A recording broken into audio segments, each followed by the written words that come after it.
I'm the guy that started Real Street Performance. I'm also the guy that was told don't mention cars in a video because they were so terrified of the EPA. You're face of the brand for so long. Is that something you thought about when you were leaving, or? Well, I didn't have a choice. Okay. I was forced to leave. But didn't you start this company? I gave up too much power over time because I didn't want to go to jail. Torque is hard on parts. If you make 35 pounds of boost at 3,000 RPM, you're way more likely to tear up that engine. There was a slew of guys that were losing engines last year, and it was oil coolers. Restrictive oil coolers. There will never come a time in my life that I have any empathy for those men.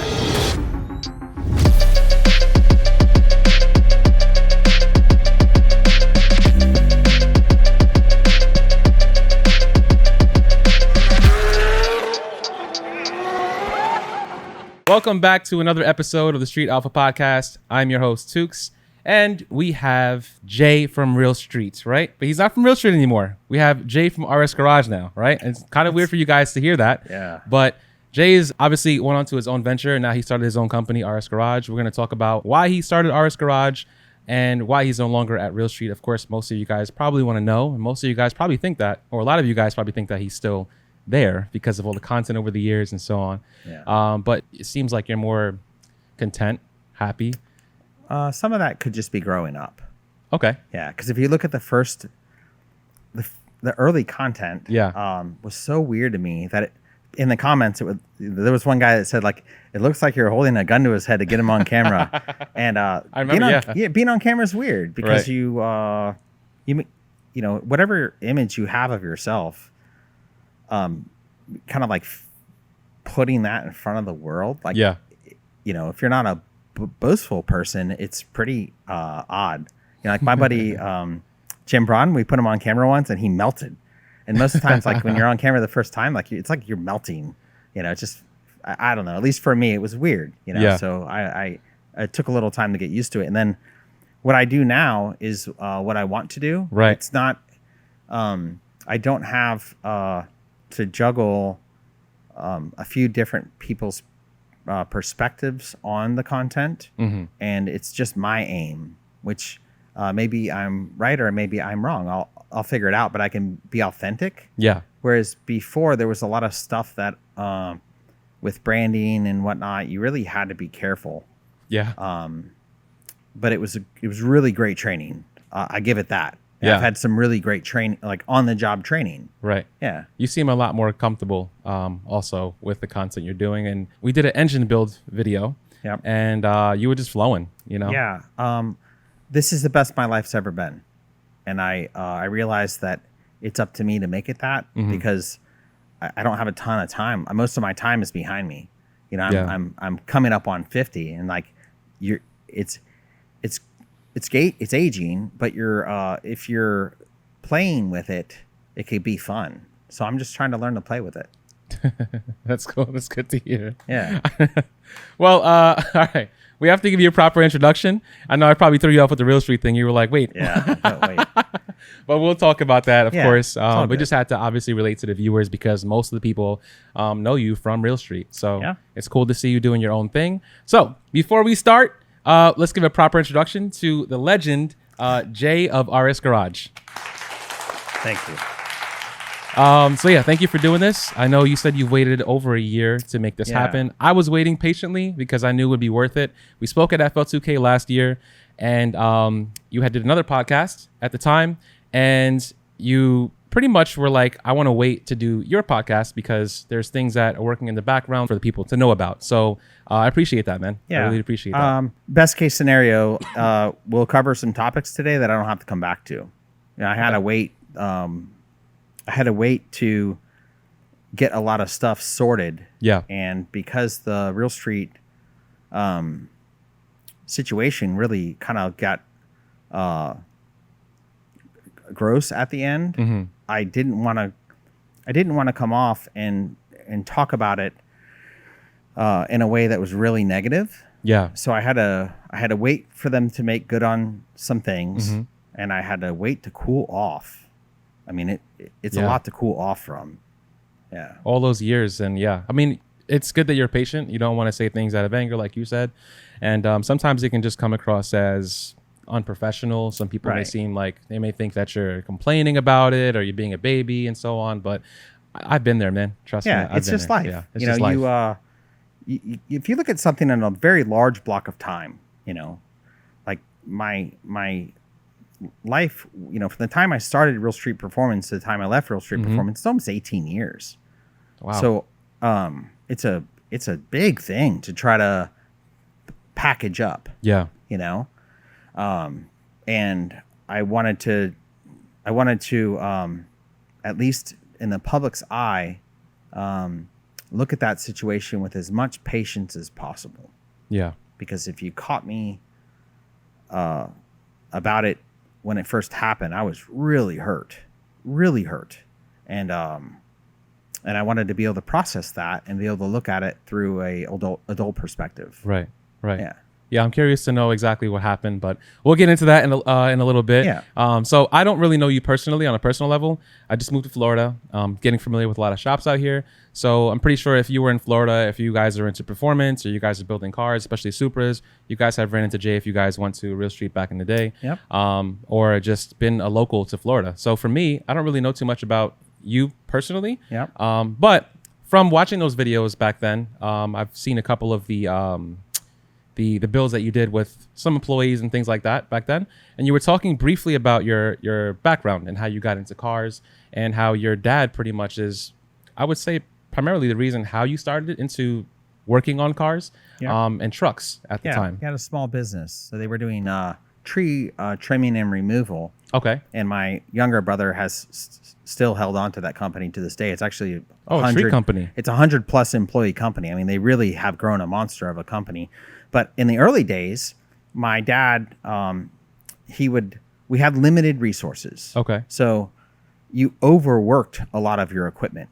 I mean, there were pickup trucks that had 1/4-inch steel pieces of metal laid in the bed because the bed of the truck was beat out of it. I mean, tree business is really hard on light equipment. Yeah. So stuff broke. So I was, as an early teen, I was tasked to fixing stuff because my dad was a guy that he was hard to get along with, and not a lot of people could work for him. So he could only keep people around him that were in a weaker position.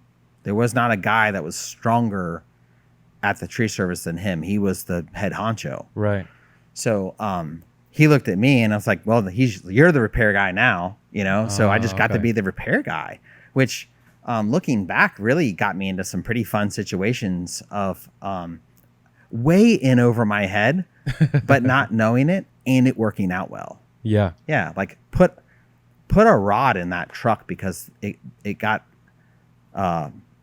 bent, and a kid changes a rod in a truck, and then that truck stays on the road for, there was one truck I put a rod in when I was a teenager, and I saw it like 15 years later. And it blew my mind to see it was the truck, and it was on the road. So it's weird. Service vehicles are different than regular vehicles because service vehicles are working every day. A race car is a service vehicle, right?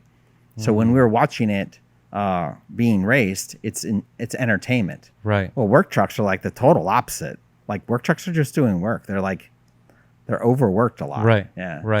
Different culture. So I didn't know it was a tree business. My dad has had a tree business for years. Yeah. So I grew up around that. Sometimes he would take me to work with him. I hated it. I'm not gonna lie. Yeah. But I wasn't doing the repairs. I was just with him. Sometimes I would help out and get paid. Pay was pretty decent. Yeah. For me being, I think I was like 14 or 15 years old. But yeah, I mean, it's long hours and so on. So a lot of that machinery. Yeah, it's tough. It's tough. So did any of that inspire you to kind of get into the performance? Like when was the transition for you to kind of get into performance from that? The first time I drove a V8 car. Okay. That was not underpowered. So by today's standards, a 93 Mustang GT is terribly slow. I mean, mid 14 in the quarter mile, around 93 or 94 miles an hour. It's like most minivans run that.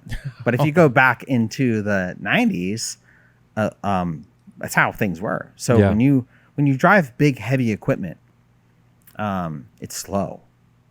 And when you get into a car that goes a 14 in the quarter and you've only been exposed to big, heavy, slow things, feels really fast. Yeah. So I was hooked, immediately hooked on getting a car that I could make fast.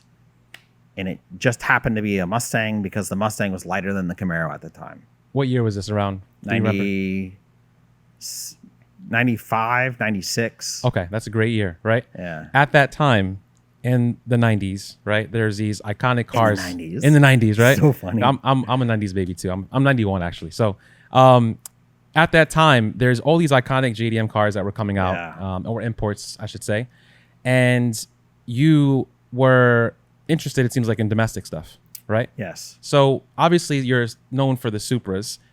Did any of that ever cross like your mind, or did you see on TV commercials? Did you ever say like, maybe I should look into? No, I never cared until I experienced it. Okay. My friend Stuart Bursey, he worked at a new car store, and if something cool, I hope I don't get him in trouble. If something cool came in, he'd bring it over. And there was a Honda Civic Del Sol SI. So that was my first VTEC experience. Okay. My first time looking over at a tachometer going past 8,000. It was incredible. And then he brought over a Mark IV Supra turbo automatic, and he took me for a ride on it, or in it. And I remember how smooth and how powerful and how accurate. It was such a large departure from a Mustang. And I still own a Mustang, and I still love the Mustang, but the Mustang has a specific behavior, and it's a 90s American pony car, period. Nothing good, nothing bad, not taking a shot at it, but it's a 90s American pony car. It's a $15,000 car, brand new. Well, the Supra was like a $50,000 car, brand new. And it was designed to be a gentleman's sports car. And it was so smooth and so powerful. It was just amazing. I was really, that's probably what got me hooked, was that first ride. I mean, I could take you to the road and show you what we did with the car. It's an awesome car. Yeah. Do you think that people who are into domestics, most of the time, they never kind of leave that? They never know. They don't know what they're missing. Just like you don't know what you're missing. When Adam LZ hopped in that big block Chevy drift car, the look in his eyes. I mean, it's like I saw you look over at him. Yeah, that was because a pretty I wanted video. To see it. Yeah, I wanted to. I want to know as much about because this is what I love. Right. So when I get to see someone else experience the same stuff that I love, it's cool to see them enjoy it. Right. Yeah. So like big domestic engines have a brutality to their power, and it like shakes your insides. And then little engines with turbochargers are way different. It's like seafood or steak. It's cool though. It's probably safe to say obviously a bigger motor is going to have more torque.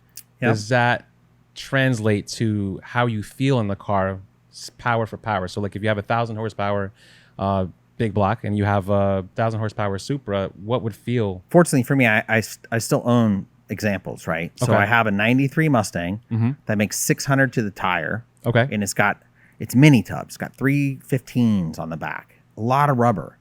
And at 600 horsepower, if we turn the traction control off, I bet we could crash it for sure. It's overpowered. The chassis is overpowered.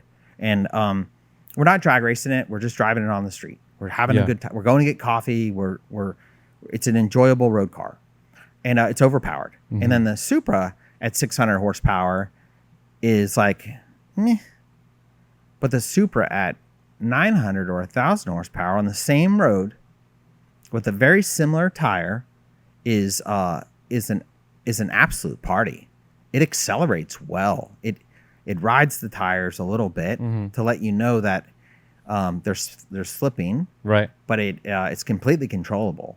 I mean, you could just have a couple fingers on the steering wheel and a couple fingers on the shifter and put 1,000 horsepower down. A Supra will do that. Yeah, and not a lot of cars will do that. So it's hard to until you take someone for a ride in a Mark IV Supra. Yeah, they don't know what they're missing. Just like if we went for a ride in a 1,000 horsepower Porsche, it's a different experience. So all these cars are just different experiences.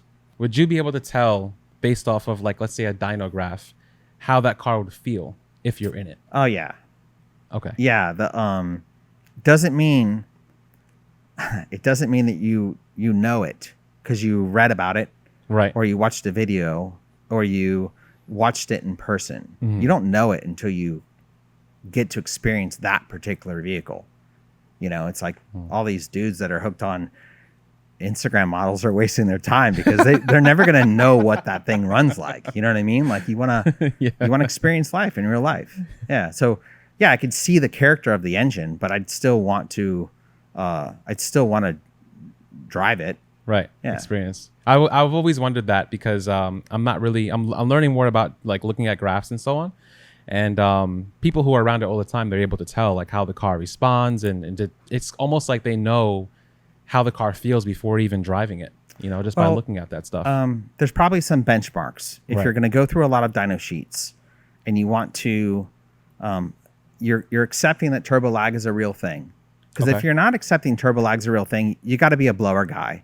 And you put a Whipple on something and it's going to be great. Right. But it's different character. So if a turbocharged engine has usable boost by 4,000 RPM, usable being 15 pounds. Okay. And a red line of 8,000, a usable red line of 8,000 RPM. Okay. That's a pretty awesome place to be. If you have a turbocharged engine that makes full boost at 6,500 RPM, right, with a red line of 8,000 RPM, it's a Saturday night ride. You're going to be driving in traffic and Susie Minivan is going to be mowing away from you and there's nothing you can do about it. And you're going to have this loud, noisy car that you can't even keep up in traffic. So you got to look at the graphs and ask yourself what kind of experience you're trying to have. A lot of the time it's like, I don't know if I should go with this turbo or 60 mil, 70 mil, right? But when it comes to how the car makes its power, how my brain works for some reason is like, okay, the car is going to make its power based off of whatever's already there, like naturally aspirated before the turbo kicks in and then starts to spool up and obviously give you power. But at what point is it where like you have a turbo that's too big or too small? Too small is pretty easy to see if you have the exhaust back pressure data. Okay. Because too small, the back pressure will just keep trailing up. Like as the engine speed increases, it's just going up and up and up. Okay. And it's too small. If you wanted to look at it, like you brought up an interesting thing today. You said, I'm looking at engine dyno sheets and I'm trying to understand their character. Right. So if you're trying to understand a turbocharger's character on an engine, the exhaust pressure line is a super good illustration because as it trails up, its next breath has a shorter exhale than it does an inhale. And you're not clearing the system. So, and I had this customer that just helped me come up with this the other day when I was talking to him because he's a money guy. Yeah. I said, exhaust back pressure is I give you $1, you give me $1. That's 1-to-1. Okay. Exhaust pressure is high. I give you $1, you give me back 60 cents. Exhaust back pressure is low. I give you $1, you give me back $1.20. So like when you look at how the pressure ratio of the engine performs, it says a lot about how the turbocharger is sized and how it's going to perform. Okay. But you're going to have turbo lag. The guys that really get stuck on turbo lag, they're either not accepting of the character of a turbocharged engine, or they just don't understand how it works. That is a very, very interesting point. Now, turbo lag. When is it acceptable? Like in terms of RPM, is 500, like everyone's looking to have, well, not everyone, a lot of people who are big or stuck on turbo lag, they want the turbo to kick in sooner, right? Power band. So if you have I have a turbo Civic. It's a 2023 Type R, and it has some turbo lag. Okay. I think that I would love that vehicle maybe a little bit more. Yeah. If it had another 500 RPM of turbo lag for another 60 horsepower of wheel. Turbo lag, like moving. I'll take more turbo lag to get more top end. If you have a turbocharger like these OEM cars that are on at 1500 RPM or 2000 RPM, they're for one, all the mapping is done at a factory boost level. And at a factory boost level, the pressure ratios are acceptable. The air inlet temps are acceptable. The vehicle's fine. They put a factory stamp on it and they sent you out. You're going to make it through warranty without losing an engine, or they're losing money, right? That's the tuning. Then you get into taking that same application and turning the boost up. Well, now the turbo's too small. So turbo sizing, power output, and pressure ratio. If you just put all those three things on the same like checklist, right, you'd buy the right turbo and you would accept its turbo lag for what it is. When it's an acceptance game. Okay. And right now the Supra that's on my Toyota Supra street car is really well sized for 900 horsepower. It can spin the tires just over 4,000 RPM. It's already coming on. You could brake boost it at 3,000 RPM and make 30 pounds of boost at 3,000 RPM. It's super dumb. And it will make 900 horsepower. And that's it's a precision 7175. It's even older stuff. On a 3.0? On a 2JZ with a 96 millimeter crank, a VVTi head, BC 276 cams, and 10-to-1 compression. So it is an engine that has probably the broadest power band of street car Supra that you could conjure up. Okay. Now, with that being said, I really think it's going to be more fun with another 5 millimeters of turbo, because I could use a little bit more turbo lag to get a little bit more top end at a little bit higher boost, pushing me up towards 1100. I think 1100 is like a really sweet spot for those chassis on an 18-inch tire. Okay, it's an acceptance thing, like you said, and it's also based on your setup and where you want to be at, right? In terms of, but you gotta be able to be honest with yourself about traction available, money available, fuel available, and size the turbocharger that is going to be in alignment with those things. Because if you, like, every once in a while a guy will call me, like every 5 years someone calls me and they're going to make the highest horsepower D series Honda. It's like the same conversation every time, and I love it because that dude is obsessed with having the highest horsepower Honda D series. Yeah. And it's like, well, get a turbocharger that you can creep the boost up with engine speed and just make the peak number with the least amount of back pressure and the least amount of torque, and you'll have the highest chance of pulling it off. Because if you make, the other thing is, if you make 35 pounds of boost at 3,000 RPM, you're way more likely to tear up that engine than you would making 35 pounds of boost at 6,000 RPM, because the time under stress changes. Now, one thing I don't understand is bringing the boost in too early. Yep. How that causes stress on like rods and bearings. Okay. Like, have you ever lifted weights? Yeah. Okay. Yeah. If I take a 35-pound dumbbell and I throw it at you and I tell you to catch it. Okay.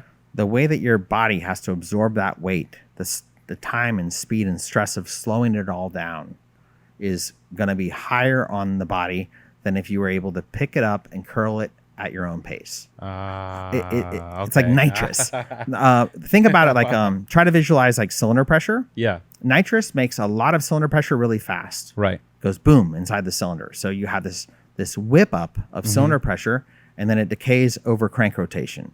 Whereas a turbocharger has this lower sine wave that is over more crank degrees. So it's less stress on the engine. But that stress comes on at time. So if you have a engine speed of 2,000 RPM, the combustion cycles are slower, so the time under stress is longer. If you have an engine at 8,000 RPM, the combustion cycles are the same speed, the same signature if everything's going well, but it's like quick jabs of power faster versus big heavy blows. Right. Yeah. It's the combustion time and the cycle time and all that. Cycle time is the right way to do it. Duty cycle is the right way to think about it. Torque is hard on parts. Right. So you want to make torque, but you want to be able to map your torque, and you want to be able to not make too much torque at too low of an RPM. A lot of guys blow engines up with, like, say you're on the highway and you put it in fifth, and you floor it. It's going to make more boost sooner because of the gearing changes the amount of time the engine is accelerating, and it spools the turbo harder. So you spool the turbo up really hard in a high gear. Right. And you can make more torque depending on how the vehicle's mapped. If it's just mapped with like engine if the engine speed is not relevant to boost target, it's just going to make 35 pounds of boost. Yeah. If you make 35 pounds of boost at an earlier RPM, it's more stress on the parts. It's easier to break stuff. Well, with the analogy, when you say that, I understand. It's easy to get excited about making a very fast car. Yeah. It's hard to get excited about fixing it when you broke it the third time. So my aim in this environment that I'm working in is I want you to have fun. Right. I don't want you to screw up a bunch of stuff and have to either fall out of the game or not play for a year. So can we have fun in a manner that we both win? Right. Like, I'll steer you the right direction and you get to have the fun as long as your goals are reasonable. It seems like you're obviously big on doing a great job for your customers and so on. And now you're building all these engines. Yep. On a daily basis, I'm assuming. How are you picking your projects now? Is it like you just... Well, it's way different than it was before. Before I was starting to really settle into having, I guess, a career. And now I'm working for random people, which is really terrifying because you don't know the level of the installation. Right. So you could give someone a very nice engine and it won't live well. You can give someone a very nice engine and they kill it on startup because they don't have any oil flow because they've bought some Chinesium oil cooler or they have the oil filter relocation get plumbed backwards and your brand new engine is dead. Ooh, that's scary. So right now in my current world, I'm just over a year in. I'm building an engine a week is a good place to be for me because it gives me time to work on other things inside the company. Okay. Because the company has to grow into another sales company. Right. Because I can't work like this for 15 more years. You look at hands and back and mileage. Like, you ever heard Chappelle talk about mileage on a hoe? Like, bro, I'm in it, man. I'm 47 years old and I've been doing this type of work for a long time. Yeah. So do you want to get pickled in mineral spirits every single day? Because then you may have a tumor growing out of you in a few years. Like, it's a game. Right. But I'm building an engine a week. That means it's about a 3-day project for me. Okay. It leaves me the other 2 days to do other stuff. And I'm working for strangers. Now, some of them are wicked cool. I've got some really neat customers that are building really fun cars, and they let me do what I want, and I provide them with a killer product. I've got some customers that are learning their way into racing, and it takes quite a bit of time to protect them from making a mistake. And then I have customers that are blowing stuff up, and I bought an engine from this guy, and then I bought an engine from this guy, and then I bought an engine from this guy, and you're like, it's like being on a bad date where you just want to like fake diarrhea and leave the room because that dude is going to break your engine. Yeah, and he doesn't know why. Right. And those are the guys I really try to slow them down. And I say, hey, can I come see the car? Like, you already wasted 30 grand in a year. Like, fly me out to see the car. Let me help you get in the right direction, because if not, you're going to give up. Right. Because you're wasting time, you're wasting money, and now it's everyone's fault but yours. It's like, maybe can we figure it out? So and that is really arming me with some really interesting conversations on how to help people I haven't met yet. Right. Because it's like, before, when I had Real Street Performance, I was meeting a very specific customer over and over and over again. Yeah. It was a guy that was like pre-qualified. His car was nice. His wiring was nice. We were his technicians. We got to start the engine up. We got to tune the engine. Like, that's like when Victor was offering, and I don't know if he still is, but Victor had a program that if you bought the engine from him and Alpha tuned it, he'd give you a warranty. And it's like, a warranty on 1,000 horsepower engine? That sounds pretty good. Whereas I am currently building engines, and if I don't have the luxury of starting that engine up and tuning that engine, it's just risk. You know what I mean? One of my worst things right now, and I wish I could just tell everybody about it, is if you're going to have engine parts powder coated, they must be cleaned, taken apart and cleaned meticulously. Because if you get them powder coated and you put these powder coated valve covers or valve cover on your engine and it sheds blasting material into the engine is dead. It's going to be dead. It's going to be so dead. And you're going to be left holding the ball. And if that's a new customer that bought a brand new engine and they put Joey's powder coat shop valve covers on, they didn't take the baffles out. The baffles don't come out easy. You got to drill out the rivets, right? Tap the valve covers. It's a whole operation. But if they miss that step and you ruin the engine I just sold you because you've contaminated it with blasting material, I mean, like, walk through that conversation. It hasn't happened to me yet. It happened to me years ago, and it was a terrible experience for me and my customer because we both lost. And it was just like, man, I wish I would have known those valve covers just got powder coated before you lost your last engine. And I only caught it because I put the mineral spirits nozzle in the valve cover, and I was watching what was flowing out of it, and it was like this glittery stuff. And I go, oh man, that's why this guy's engine died. So it's like, you don't want to find those. You don't. Yeah, some things scary. You want to find out the hard way, right? Like, so, it doesn't matter who you buy an engine from. You as an installer, and sorry for jumping around, but you as an installer have to make sure all that stuff's right, or that dude's engine's going to be dead. So take the baffles out if you're ever. Yeah, if you're going to powder coat parts, or if you've lost a rod bearing. Losing a rod bearing is similar. If you lose a rod bearing in an engine, or a main bearing in an engine, or a thrust bearing in an engine, and the engine doesn't completely come apart, and every single thing that came in contact with engine oil is cleaned, assessed, and either thrown away or ready to go back in service. The rod bearing stuff, like, you got guys like, they'll rebuild their engine, they'll put the same oil cooler back on, and it will puke the old rod bearing failure into the new engine. Damn. Now you're right back to square one. Except you're shy 10, 20 grand, 50, 60 hours. Yeah. So it's just like, it's devastating. It makes me wonder, like, how much debris is acceptable for your engine in terms of shavings and so on. None is really nice. None is none is really nice. Yeah. Trust me. Some happens. Yeah, there are some really small places inside of the piston. Okay. That you have to get a very fine little angled pick, and you kind of fish around and make sure that there's nothing hanging out in there, because that stuff will work its way into the oil. Okay. Out of the piston. The cylinder head has a ton of places for stuff to hide. Okay. And a lot of the cylinder head isn't accessible. And it's not just the oil galley in the cylinder head. There's all these areas around the valve springs, and some of them are pretty hard to clean out. Yeah. If you've CNC ported the head, the cleaning needs to be probably 2 to 3x. So all those parts get washed 2 to 3x more times when there's been port work involved. Yeah. If the cylinder head has been blasted, the plugs must come out. And they're little ball plugs, and you have to get them out, and then you tap it and put a pipe plug in there. And that must be done, because if you blast a cylinder head, you're never getting that stuff out. It is everywhere and just waiting to ruin your new engine.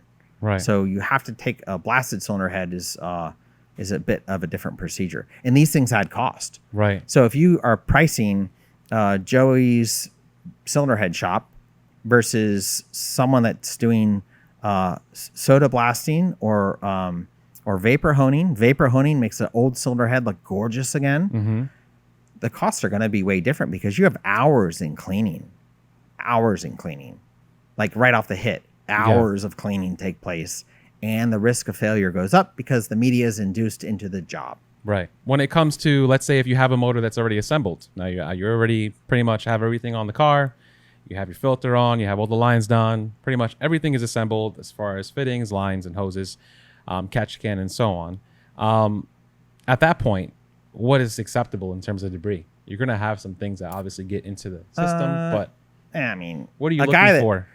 A guy that has a clean assembled engine, yeah, and all the machine work is done properly, and all the parts were cleaned properly, you'll get a speck of aluminum in the filter. Like the other day, I sent a picture to my buddy Joe, and I said it was this filter that was all spread out. Yeah, and I said, Joe, I think I'm really concerned about this one, and he zooms way in, and we're laughing because it doesn't matter. It's not shedding material. When you cut a filter open and it's shedding material into the engine because it's losing a bearing, yeah, it's time to stop.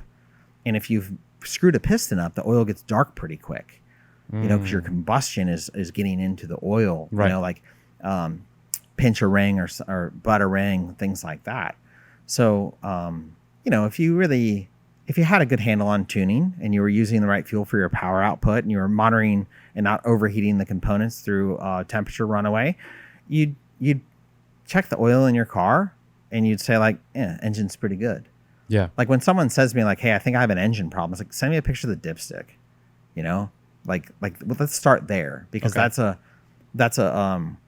quick vital to look at is the oil. There's a lot of things that your viewers can benefit from when it's just like the care of oil. Yeah. The care of oil. It's a big deal. Like you can buy the best oil, and if your commute is short and your oil never gets hot, you will lose engine components because the tight clearance places never really get flowing with oil. A piston to pin and pin to rod, where you're talking about less than a thousandths and it's splash lubricated. Yeah. You want to warm the engine up. Right. So, years ago we had a customer that drove the pins out of the pistons, drove the bushings out of the rods. Yeah. And it came down to his commute was too short. The oil never got working. Like you start it up and shut it off, start up, shut off, start up, shut off. It's not good for the engine. So, there's a lot of things that, going back to the care of the oil, changing the oil, you're using a good brand, you're warming the oil up, you're, if you're using methanol or ethanol, maybe you're alternating between gas and ethanol to keep the engine in good shape, because the ethanol wears the bores faster, just like methanol wears the bores faster. Let's say if you're having an engine built, right? Is the build going to dictate what oil you're using based on the clearances, the bearings? It will influence it for sure in outside temperature. So if you're in an area that's a really cold climate, you have to make an adjustment for that. If you're in an area that's a really hot climate, you have to make an adjustment for that. And these are things that you basically ask whoever you're working with? Yeah. Okay. So well, this subject is as deep or as light as it needs to be. Like there are some, you can paint in broad strokes. Yeah. Because at the end of the day, there's so many other things that could go wrong with a person's build that we don't have to get within, a 1040 versus 1047 weight oil. Like we don't have to play that game. Right. Yeah, it's too many other things to worry about. Why do you think that from factory, the weight of the oil is like 0.20? A lot of the cars are coming with 0.20, but like, isn't that just like basically putting water in your engine? It works. I mean, there's guys that run pro stock that run zero weight oil. It's one run oil. But in the OEM world, your aim is oil control. So you run very tight clearances because you have a known amount of deflection. If you take a very tight clearance engine and you put thick oil in it, you'll ruin it. If you take a very tight clearance engine and you operate it 2x over its OEM power output, you'll ruin it because parts will touch down. But that's all driven by oil consumption. The least amount of motor oil headed out of the tailpipe. That's the aim in all of that. And there's also some pumping efficiencies too, because it's when you look at 50 weight motor oil versus 0 weight motor oil, going back to the pro stock reference, there's a lot of power involved. Right. Just free power. That's why you have these engines that now have like variable oil pressure targets. Well, they're just optimizing efficiency. The OEM's weird, bro. You gotta understand that those guys are looking for 2%. The piston engine has evolved a lot. Yeah. But the thermal loss, how much energy is lost during combustion versus transferred to the tire, it's hard to find very small numbers in that world. Interesting. We're gonna add 10 pounds of boost and laugh about it. They're looking for very small numbers. Right. Yeah. You have to really look at the relationship between the piston and the ring and the bore and the oil and the fuel. Okay. All those things are in this relationship, working together for efficient combustion. And when you make a change to one, you can affect the other. Right. So if the piston to wall clearance and the expansion rate of the piston and the size of the bore and the finish of the bore and the design of the ring and the tension of the ring and whether it's a port injected engine or a DI engine, all that stuff was very specifically tuned for one level of operation. And like when you get a modern engine that you like put ethanol in it, and all of a sudden it pushes oil into the catch can. Mm-hmm. Well, the rings have lost control of the cylinder to some degree. Right. You know, so you could really get weird about combustion and fuel and boost and the heat and all that. Like it's a big concoction. You know, one thing that we could really focus on is we're very lucky to be playing with an internal combustion engine that has such a wide margin of error. Because if we had to be as precise as you would have to be like monitoring a reactor, we would have blown the whole place up by now. You know what I mean? Like engines are pretty flexible. Like buy an engine that's got 10 pounds of boost and just put 20 in it. And it just does it. It does, you know? Like you could have a stock JZ and make, 800 horsepower for a pretty long time. Yeah. There's a lot of engines that will just, like the Coyotes. Oh my God, the Coyotes. Those Ford guys really got what they deserved on that one, because that engine is great. It'll just make 1,000 horsepower. That's badass, No, that's a great motor. But they're systems. So you have to look at it as a system. So when you put thick oil in your new engine, it changes things. Now, you mentioned catch can, pushing oil into a catch can. One thing that I've heard was pretty controversial, was that if your motor's pushing oil into the catch can, your motor was built like shit if it was a fresh engine build. So should your motor be pushing oil into the catch can? And what is the purpose of a catch can? Okay. The purpose of the catch can is to give a place outside of the inlet track to puke wasted air that passes the piston, gets into the crankcase. That air now has to go somewhere. It can't stay in there. It'll push seals out. It'll cause the rings to flutter and lose seals, so it's got to leave the engine. Right. So we want to put it in a catch can. So we preferably, like a good case scenarios, like how Honda managed it on the B Series engines with the catch can that's integrated on the back of the block. Okay. In the passage of oil draining back down to the head, so that the engine oil is making it back to the pan. Right. Let's come back to oil level and catch cans in a minute, but you want to get all that waste out of the engine. It's got to go to a catch can. Right. Because most factory cars, due to emissions, are plumbed from the crankcase back to the air cleaner. Right. And if you start pushing a lot of boost into something and you're making more crankcase pressure, you can work oil into the inlet tract, and then the engine will blow up because it's now eating oil instead of air, and the oil causes the fuel to deteriorate, and now you've got detonation. Right. So the catch can is to take what's gonna happen as far as waste, and get it away from the inlet track. Now, on the RB or even on the Supra, those breather valves are on the valve covers, right? Yep. So if it's in the crankcase, how is it escaping through the head? I think that it works its way up. Okay. So there's all these passages, right. Which the next topic with the catch can is you've got oil leaving the sump and pumping throughout the engine. Right. And some of that's going up to the head. It's got to drain back down from the head into the crankcase so it can make itself available again. So when you get into elevated crankcase pressure, you hurt drain back and you trap oil in the top of the engine. And there are some engines that will fill one bank up with oil, and then the engine blows up because all the oil's in the head, not in the pan. Right. So when you're dealing with crankcase pressure, in a perfect world, you'd let it out of the crankcase. Right. But from a manufacturing standpoint, that means you're going to be managing the plumbing and the oil air separation down low on the engine. Okay. And I think that because you already have to have cam covers, why not just let it out there? So it was just, there are some engines that they manage crankcase pressure better, but most of them just come out of the valve covers because of convenience, if I had to guess. In regards to the statement that was made, is that true? That if you're pushing oil into a catch can, so your new engine engines is built like shit. If you're pushing oil into the catch can, your engine may be poorly built. Now, in the past few years, there's been a lot of productive examination of cylinder wall finish. And people are learning about the relationship between the peak of the crosshatch, the valley of the crosshatch, and how often there's a peak and valley. Okay. It's this thing. You get a profilometer, you look at the bores, You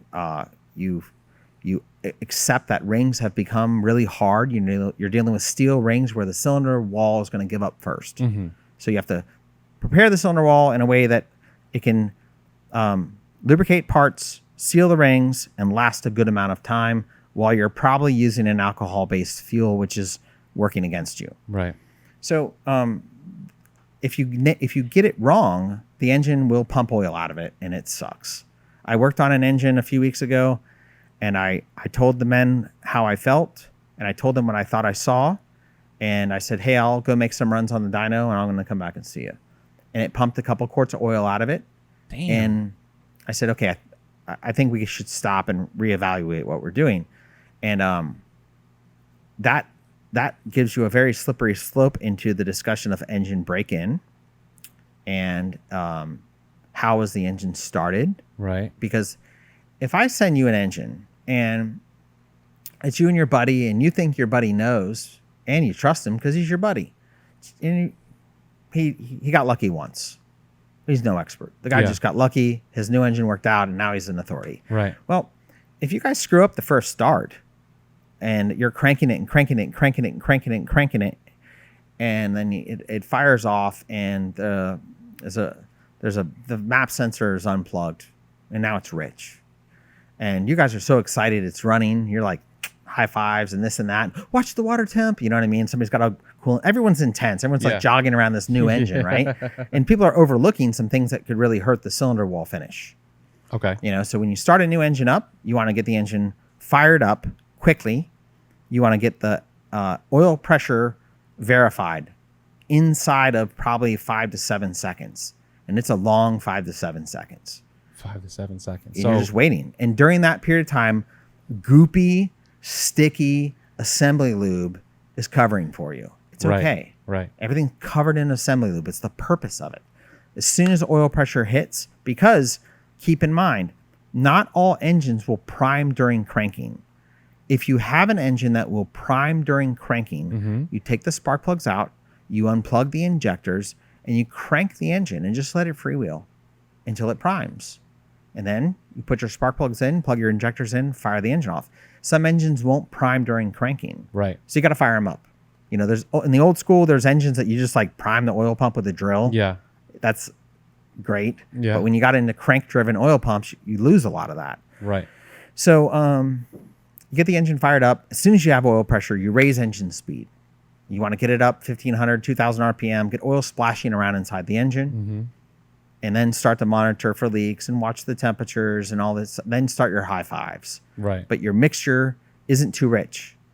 And you don't have a misfire on one cylinder. Like you get a guy that fires a new engine up and it's got a problem on one cylinder, and now that cylinder is only seeing fuel because the coil's dead. And he's happy. He doesn't even hear it. He's happy his car's running again. And he's just ruining the cylinder. And then he figures out that he's made a mistake. And 3 weeks later, he's like, there's oil in my catch can. I bought a crappy engine. It's like, well, did you remember that part? Because it happened. Yeah. You know what I mean? Like a lot of things happen and people just want to forget they happened because it doesn't really fit their narrative. But like you screwed the engine up when you started it. That sucks. That's a super hard one. And now let's talk about good engines that push oil into the catch can, because that needs to be covered too. Okay. If you have a very small straw and you're trying to move air and liquid through the straw, the air will get a hold of the liquid and carry it out of the straw. Okay. If you have a very big tube with the same air mass, the air is going to be able to pass the oil. Right. They're not going to get caught up in traffic. Yeah, right. So small catch can lines, dash 10 is the smallest a catch can line should be. If the engine is moving oil because of power level, like we just got back from Bonneville and the engine was moving oil into the catch can. It's never done it before. Well, it's on methanol and the catch can lines are too small. It needs 1-inch lines on it. It's making like 150 kPa of crankcase pressure when it's got 47 pounds of boost for 45 seconds or something stupid. You know what I mean? But big lines will solve that. Because if you take that same engine and you put it on ethanol or you put it on gasoline, it'll go back to making pan back. Right. because it doesn't have all that fuel washing the cylinder down. So there's some troubleshooting needed. But the worst thing you could say is the engine's ruined. Drive the engine for a little while. Do the spark plugs get oily? Yeah. If the spark plugs get oily, the engine's probably ruined. Sorry.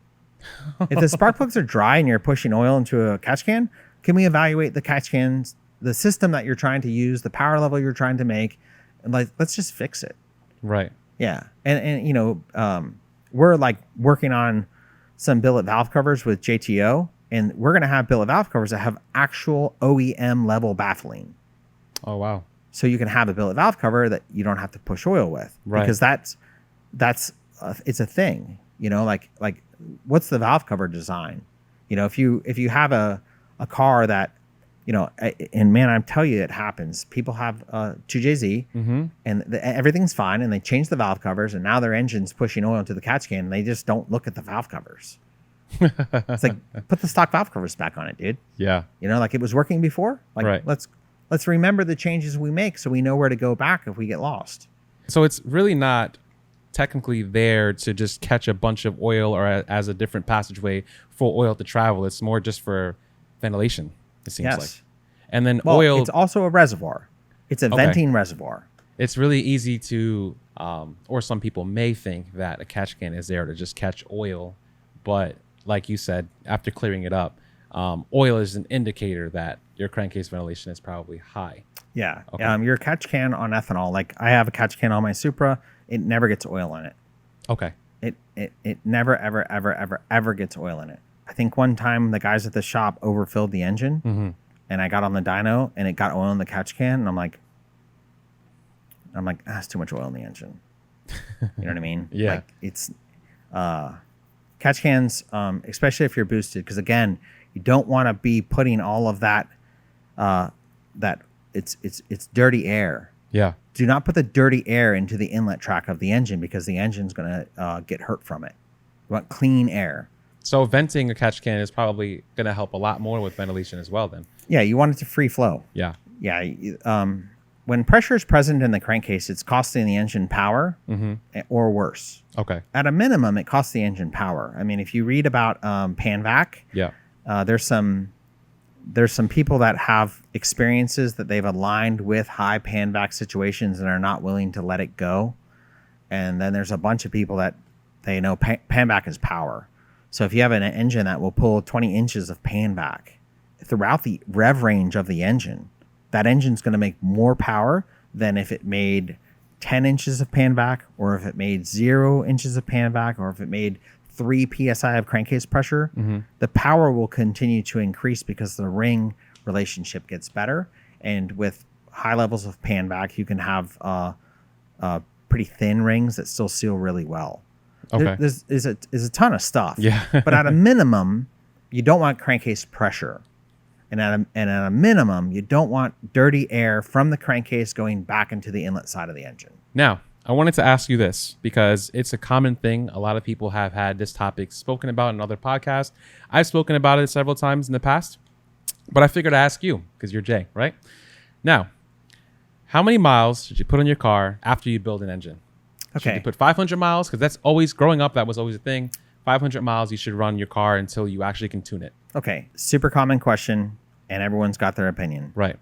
On one side of the spectrum, you have a top fuel team that is going to build an engine to go somewhere over 900 feet and try to win a race. Yeah. Okay. If it's burned up 100 feet from the finish line, they don't care. They fix it. And on the other end of the spectrum, you have a OEM vehicle that the engine speed is limited until it reaches a certain amount of mileage. Okay. It's a Ferrari, it's a Porsche, it's a Lambo, it's a Ducati, it's a high-end BMW. It's something that says, I know it turns 14,000 RPM, but I need you to stop at 9 for this amount of miles. So they're acknowledging that there's two ends to the spectrum. Right. If we're in the middle, we want to make sure that we are supplying an engine that is assembled correctly, and that the customer is going to be responsible through the break-in period to have a responsible mixture aim, so the engine's not too rich. He's gonna make sure that he doesn't have some crappy oil filter adapter or some crappy oil cooler, because he won't even get through break-in. Like, you got to kind of like do a pre-break-in checklist. Okay. From there, if you've got all the mechanical stuff sound and you say, hey, Jay, fast forward, it's a good engine. We just want to get to the dyno. How much do we need to drive it? I think that 500 miles is a very patient man that is cautious. I think that 100 miles is kind of what you owe your checkbook. In a perfect world, nothing would be contacting metal to metal aside from the rings to the cylinder walls. Everything else is floating on oil. Right?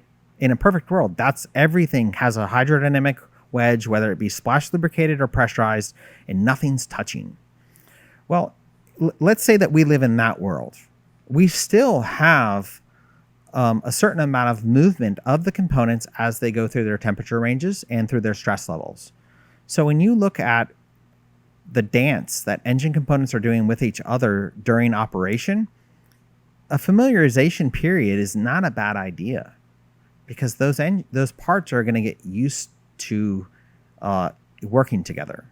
So, how the bearing relationship and the wedge oil relationship happen through the connecting rod as it from 0 miles to 100 miles. It's really small changes, but you're letting those parts familiarize themselves. Okay. And this is why and there's going to be people that think that I'm on the spectrum for explaining it this way, but get an old engine that's healthy and try to break it. Hard to break. Get a new engine that hasn't been run much and try to break it. It will break, because in the old engines, everything's loose and sloppy and familiar. Right. It's like, I don't know if the kids are still doing it, but like, we would get a junky car and we would brick it. Yeah. And we would just bet on how long it was going to last. And some of those engines are really hard to kill. Yeah. They're old engines. And then you hear about something like General Motors just went through, where they had this mass engine failure. Toyota had a mass engine failure where they have all these new engines out there in the public that are blowing up. Yeah. And they have to quickly figure out why. Well, when you build your new engine and you want to get it tuned, you want to get it finished, everyone's asking, okay, so what? Take your car for a couple cruises that week. Just take it out for a normal operation. Just drive it. See if something's going to fall off. You just put it back together. You know what I mean? Like, you owe it to yourself. Right. So I've taken cars to the track that had 0 miles on the engine, and I've made runs. I've watched the crankcase pressure. It seems like around run 3, the rings were done doing whatever they were going to do. Okay. And the engine was going to live however long it was going to live. But those were low mileage, high stress. We're going to go, like, when I go to Bonneville and just go right to whatever it's going to get. Soft run, 8,500 RPM. You know what I mean? Yeah. Like, it's not ideal, but it happens in a racing environment. But also in that racing environment, the guys, they know they're shredding cash. Right. And and that's on that end of the spectrum with the Top Fuel team. Yeah. If you got money to shred and you like talking about how much money you're spending blowing stuff up, who cares about break-in period? Yeah. Party, bro. If you are a guy that says, if this thing blows up, I can't afford to have it broken in my driveway. My wife's going to make me sell it. I'm losing interest. I think I'm going to get a different hobby. Well, tread lightly. Give yourself a little time to maybe get it right this time. Okay. So it's basically dependent on what you're doing with the car everything else. What you're doing with the car and what's your tolerance for pain. Yeah. Right. So let's say for a lot of the people that, you're building engines for, let's say if they're not like just building a drag specific car. Yeah. What are you telling these people? Go 100 miles. 100 miles. Yeah. Go 100 miles. Don't screw up the startup. Go 100 miles. Okay. If you're patient, go more. But 100 miles is pretty easy. We did the engine that's in Adam LZ's drift car, and I went there for startup. And Freddie is my boy, and we worked together a lot. And we just said, he says, well, just do it however you want to do it. And we probably let the thing run for 45 minutes at 2,500 RPM.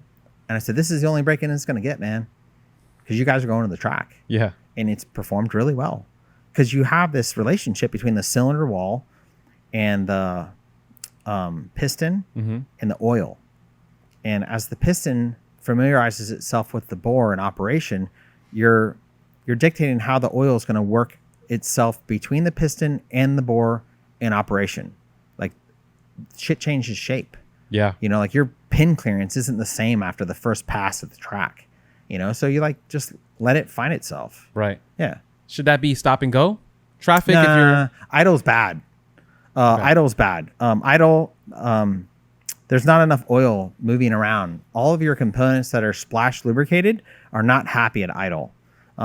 There's people in my age bracket that had solid roller camshafts on domestic engines. Okay. And you didn't idle it low. You needed to keep things moving. So idle is not your friend. You get out on the highway, you put 2,000, 4,000 RPM on it, you give it 2 or 3 pounds of boost, you know, up a hill for half a mile, and then you let your foot off the gas.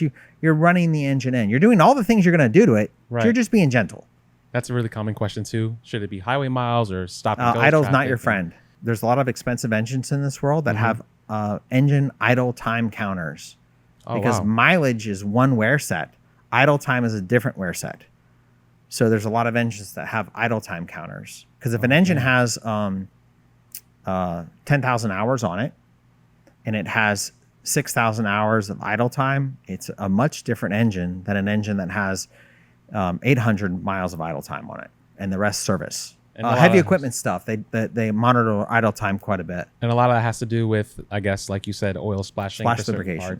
Yeah, you have oil that's pressurized through the oil pump, and you have oil that is bled out amongst clearances to lubricate other parts. Right. And there's a relationship there. That engine speed matters.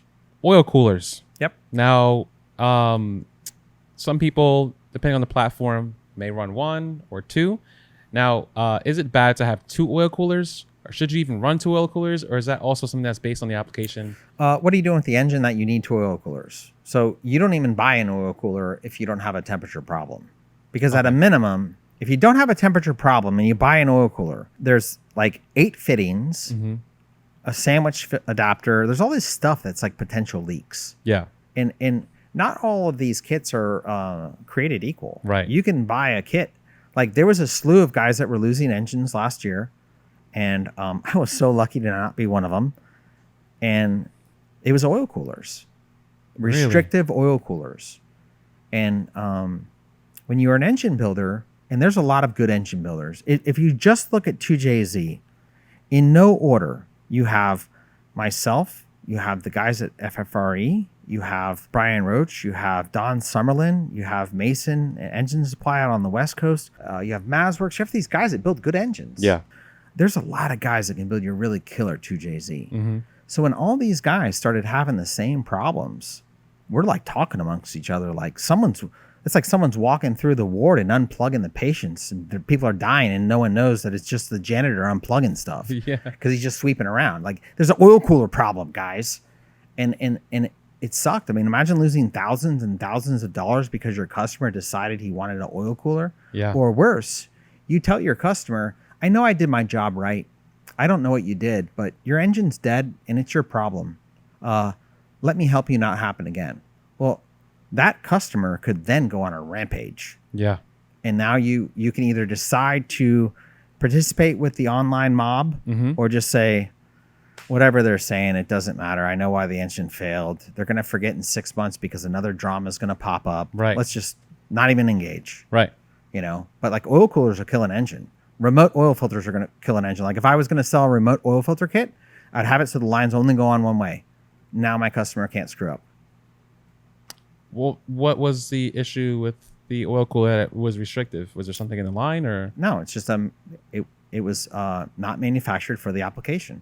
It didn't have enough flow. Okay. You know, you have to, as great as it's been to become this manufacturing, you know, globe. Like, yeah, you can call an offshore company and they'll build you a part for less money than a German or American or any other Swiss, Italian, all these guys that like were really the early pillars. You can buy a cheaper component, but it doesn't mean the place that's building you that cheaper component even knows what it does. They may not even know what it does. They may take a spec sheet, find a suitable manufacturer that makes something like it and say, make us that. Right. So you may have an oil cooler that worked just fine on a generator, and because it met the specifications on paper, performance guys start buying it. It doesn't have enough flow. It's like if you're going to buy an oil cooler, like just get a Setrab. Like that's been a company. I don't even think I've even called the place in my life, but it, like growing up, that was the place you called. Yeah. They had it. So as long as they still have it, they haven't compromised themselves for more money. Like just buy one of those. Right. You know, okay. Like OEM level stuff. Like, hey, my car was not equipped with an oil cooler. I have an oil temperature problem. What should I do? Well, what OEM car came with an oil cooler that you can poach from? Like if you can still buy a Mitsubishi Evo oil cooler from Mitsubishi, that oil cooler was proved in rally racing. Right. It works. Just buy that one and make it fit your car. It's OEM, you know? So like, you got to be careful what you buy. And then as far as temperature, like when would it become a problem? Is that based on the application? Like what temperature should you just look at into coolers? Again, too cold is bad. Right. I think that if you are consistently seeing over 230 or 240, when, how long, and what's the peak temperature the oil reaches? Because in drag racing, you're never going to overheat the oil. In circuit racing and drifting, you know, some of the temperatures that I see from the LZ guys are like when Adam was sliding me around in his car, I was like looking at the water temperature gauge, like that's my engine in here, man. That thing is hot. You know, like I was like, we don't normally do it this way. Yeah. You know what I mean? So, you know, 250, I could like throw a flag on the play. What's going on? And there are engines that race at higher temps. Yeah. But they're designed to race at higher temps. Right. Your stuff, if it's just regular stuff, you know, the oil could be 20, 30 degrees hotter than the water, and hopefully it's under 250. Okay, so 250. Yeah, 250 is like the line. Great information. Good to know. Now, we're going to cover some more tech talk, obviously. But I want to know how you started Real Street. Did it start with you, two other guys? Like, how did Real Street really start? I'll try to do this as quickly as possible. Yeah, because not again, like it's a big story. 100%. So 100%. I had worked for a guy for about a decade, Mm-hmm. and I had met a young woman that I wanted to start a family with. So I started doing the math because I'd grown up in a household that money was always like the biggest stress. Mm-hmm. We never had enough money. And not that anyone ever does, but you know, it's like my mom had a JCPenney's credit card that she would go school clothes shopping before the beginning of the school year. Okay. And those were your 5 outfits for the year. We were tight, you know, and they did good. They had 4 kids, but we had a tight household. And I didn't want to deal with that because most of my friends that had already had kids, they would complain that their wives didn't work and that they didn't have any money. Like, well, I want to avoid those things if possible, right? So I needed to quit my job, and there wasn't another place in town that I really fit in. And I went and worked for Nero and Titan for a few weeks, and that went from a situation of a high pressure work area where you had to perform to make your check to a very lackadaisical environment where it's like show up at 10:30, go to lunch at noon. Their pace was too slow for me at the time. Mm-hmm. So there was no one else for me to go to work for in town. So I had to start a business.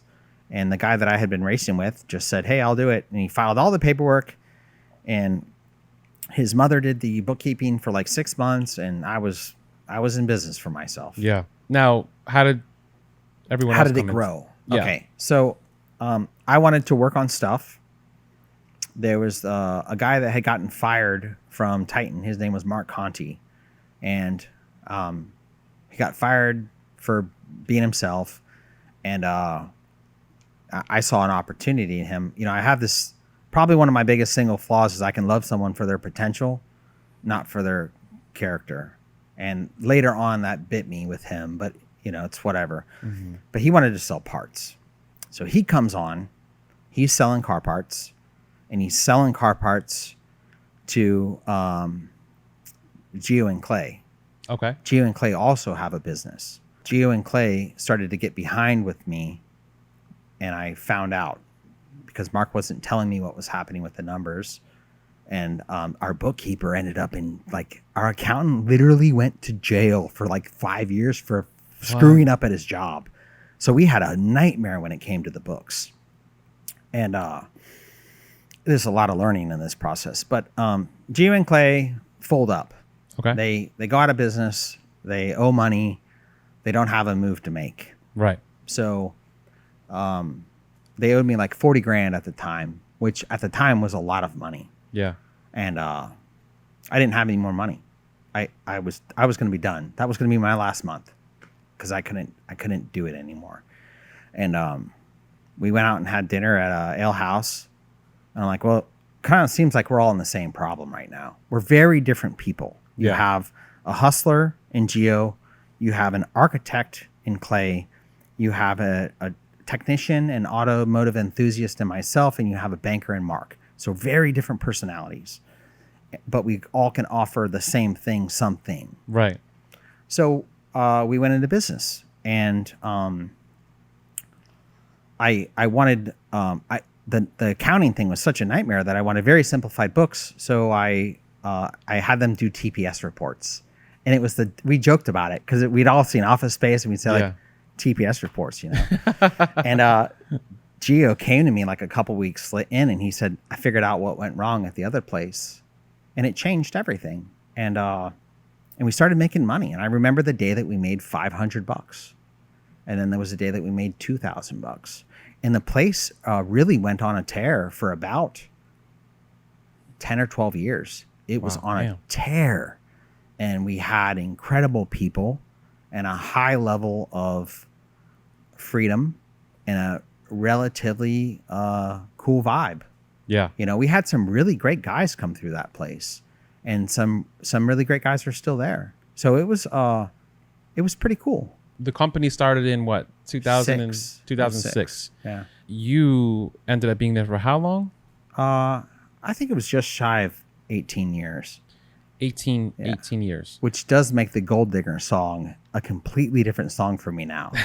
It's completely different now because I'm on the outside of it. Yeah. So, man. Do you think that, I mean, I would see it that way, but do you think that a lot of those tech talk videos and a lot of the social media content is what helped the business grow to what it is? Or was it more of the behind the scenes work? I think that it was a collective. Okay. Someone had to be the front man. Someone had to be the connection between the customer and the numbers. Mm-hmm. And someone had to be the guy that was probably already going to go to a race. Yeah. Probably already going to want to race a car. Mm-hmm. Going to want to go Saturday and play with the dyno. Going to want to build engines. I was already that guy. Like, I was already that guy organically. Yeah. So for a long time, it was a pretty neat relationship because I didn't want to do their job. They didn't want to do my job. Yeah. You know, so early in that company's growth, every time someone looked at us, they said, how do you get so much done with so few people? And because for the most part, we had something to do. Yeah. It wasn't until we started having like a leadership team and a board meeting that the place changed. Okay. Yeah. That's when it like started to get, because then you have guys with clean hands looking differently at guys with dirty hands. And there's a whole, it's not necessarily their fault. It's an epidemic in American business and business in general, that the dude with clean hands can only get more money by either giving the guy with dirty hands less or getting more guys with dirty hands. There's no magic trick in it. You know what I mean? Right. So there's a pretty big shift in how the person with the dirty hands is perceived, because I don't think that they're valued the same as someone that is got a business card with a job title that makes him feel like he's a somebody. Yeah. So it's tricky. Business is pretty tricky like that. At least my experience with it was. Right. Yeah. Right. When it comes to cars, Fast and Furious is like a big thing for a lot of these cars. Obviously, that pushed the Supra and the Skyline to what they are today. Yep. But in the performance world, like in the real world, I would say, there's companies like Real Street that actually push that platform as well. Yeah. Now, do you think the Supra would be the face of that brand for the most part? Pretty much. I think early on it was. Okay. Because the Supra chassis and platform loan itself to pretty stellar performance. Yeah. And pretty good durability. If we were going to be guys that went at it with the same passion, but we were maybe we were FD guys, or maybe we were R32 guys, or we were Camaro guys, or whatever guys we were going to be. I don't know that we would have had the same performance metrics. I think the Supra's a really neat car. I'm biased, right? But I think it's a really neat car. It gives it up, like the thing parties. So you guys are basically known for Supras and any other platforms? Maybe? Yeah, I mean, I worked on a bunch of stuff over the years. I had a lot of fun racing with the guys from Jotech. They had an Integra. Okay. Yeah. And when you are with a group of happy Spanish racers, the fun and the competition and the egos and all that stuff, it's really neat. And I got to experience that with the Honda guys, with those guys. Yeah. And it was my first big taste of Honda drag racing. And Tony Paulo, who he's another badass, obviously, in the space, he kind of said, like, don't do this, don't do that, don't do this, don't do that. And we immediately had a pretty competitive car. I remember Tony, we were talking about traction control, and he said, just use a big control range. It was like 500 RPM control range, and it would allow the tires to slip, but not cut its head off if it hit the rev limiter. Because these are early ECUs. Yeah, right. They weren't what we have today in terms of execution. So, we went fast way back then. It was fast. I really, even today, I like that racing a lot. Like I could get into that type of racing. It's fun. All motor Honda, like I'm super geeky about it. Super geeky about it. The politics of it, I don't want nothing to do with. Yeah. But the performance of all motor Honda is like, I want to do a rip in that thing. It's like a big motorcycle. Yeah. When I did the podcast with Tony last year, I think it was, he had mentioned that he would never go back into doing Honda stuff. He's kind of past that. I bet that there's probably a version of Tony that he doesn't share with the public, that he's on Bring a Trailer, and he's going to buy that one minty Honda, and he's just going to build the car he should have built instead of building his all-out race car. Yeah. And he won't even post a picture of it. He's probably got some secret Integra. He probably does. I should have asked him if he had any secret cars. Yeah. Because he's got a little bit of a collection, I think. Probably, maybe. Who knows? Yeah, but I should have asked him that question. He should. He's earned it. Now, it seems like your departure from Real Street was, for you, like you said, it was a very big deal. Yeah. It took you a while to deal with it. But that basically is, for the most part, people who watch is who you are. Like you are Real Street. You are the face of the brand. So it's hard to kind of rebrand and do something different because you've done it for so long, right? So your departure from there. Party? For me to rebrand or for them to rebrand? In general, people would think it's a harder. Yeah. Like I hear you. You're face of the brand for so long. So how is that something you thought about when you were leaving, or? I didn't have a choice. Okay. I was forced to leave. Okay. I took the deal that was available that was going to keep the company from crashing. I took the deal that was available to get myself away from some situations that I needed to get away from, and they needed to get away from me. It was there was a lot of deception at play, and this is why I've waited to talk about it, because I don't want to get it wrong. Okay. I want to talk about it like men. There's a lot of deception at play, and once I really understood the level that one of the guys was willing to go to get what he wanted, I had to get away from that situation because I didn't want to go to jail. Oh, was that serious? Yeah, I didn't want to go to jail. Now, were you ever in a space where you felt like you were content with the amount of money you guys are making? Yeah. Like, oh, dude, let me tell you something. My number is 300. 300 what? 300,000 a year. Oh, that's where you're content. Oh yeah, 300 is a great place for me. Okay. When I was making 60, I remember, Then 100 came, and I remember, and then 200 came, and I thought, I thought this was going to be better. And then 300 came, this is over, again, 18 years. But I was like, okay, I can do this. And my aim was to pay Brett more as we earned more and me make the same or less depending on how much I was living outside of Real Street. Okay. Because for too long in my career did I, by my own choices, work too much. So my there was a conversation that was had, and I later understood what he meant when he had the conversation, but they were going to ask me to leave.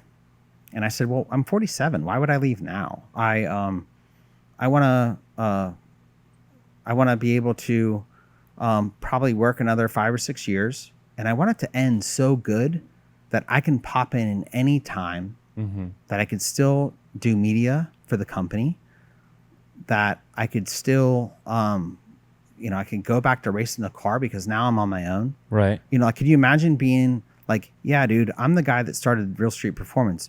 I'm also the guy that was told, don't mention cars in a video. No, you're not racing. No, you're not going to put a car video. No, you can't dyno your car. No, you don't say car, because they were so terrified of the EPA. And even when the EPA lightened up and showed that they weren't going to come cut our heads off, the fear has only started to lift. They've only started to put car content back in their mix. They got really, really tied up. So this is an EPA issue? It depends on your version of reality. Interesting. I've had or it's a play.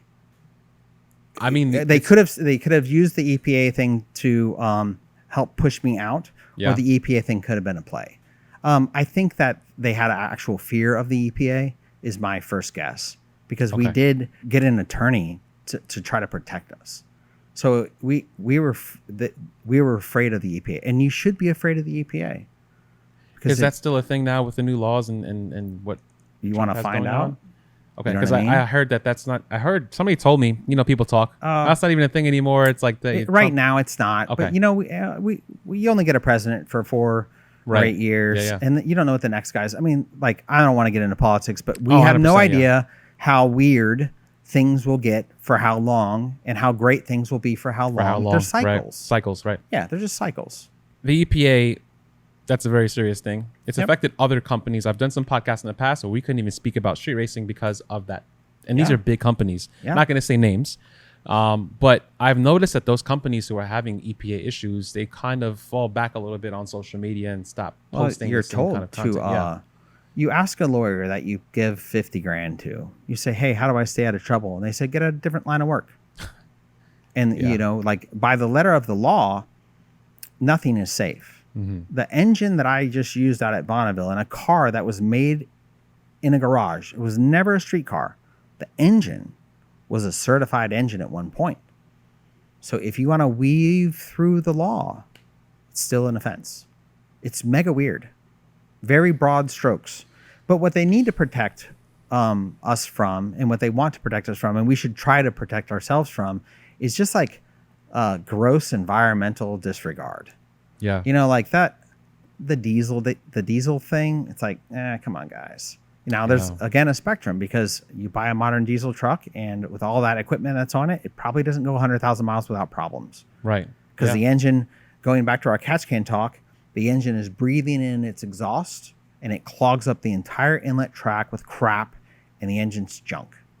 And on the other side of it, you have some dude that gets off black smoking some guy on a bicycle. Yeah. It's we got to find a better middle ground to play in on that. Right. Yeah. EPA started to shift things, and it kind of affected you. Because there was a night they said one day we're going to have a $50 million a year company, and we don't think that you've earned your seat here. And wait, who's that was said to you? Yes. And I, these are clues that you've gotten yourself into a real entanglement when you have, let's cut to the chase. I thought everything was going to be okay. It was going to be different, but it was going to be okay. We were going to manage this situation in a manner that left us okay to see each other in the future and be comfortable knowing that overall it had gone pretty good. And there was a day that they took that away, and it was really dumb. And I don't believe that all the men should be held responsible for a couple guys' actions. Yeah. But the couple guys, like I remember specifically, I walked into the office that morning and I saw them, and I saw they were meddling in something. And when they looked at me, I saw the look in their eyes, and I said, I think you guys are going to go past the point of no return today. And they didn't say a word.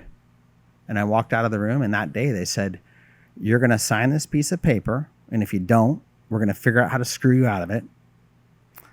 And if you sign it and you tell anybody what we did, we're going to figure out how to screw you out of it.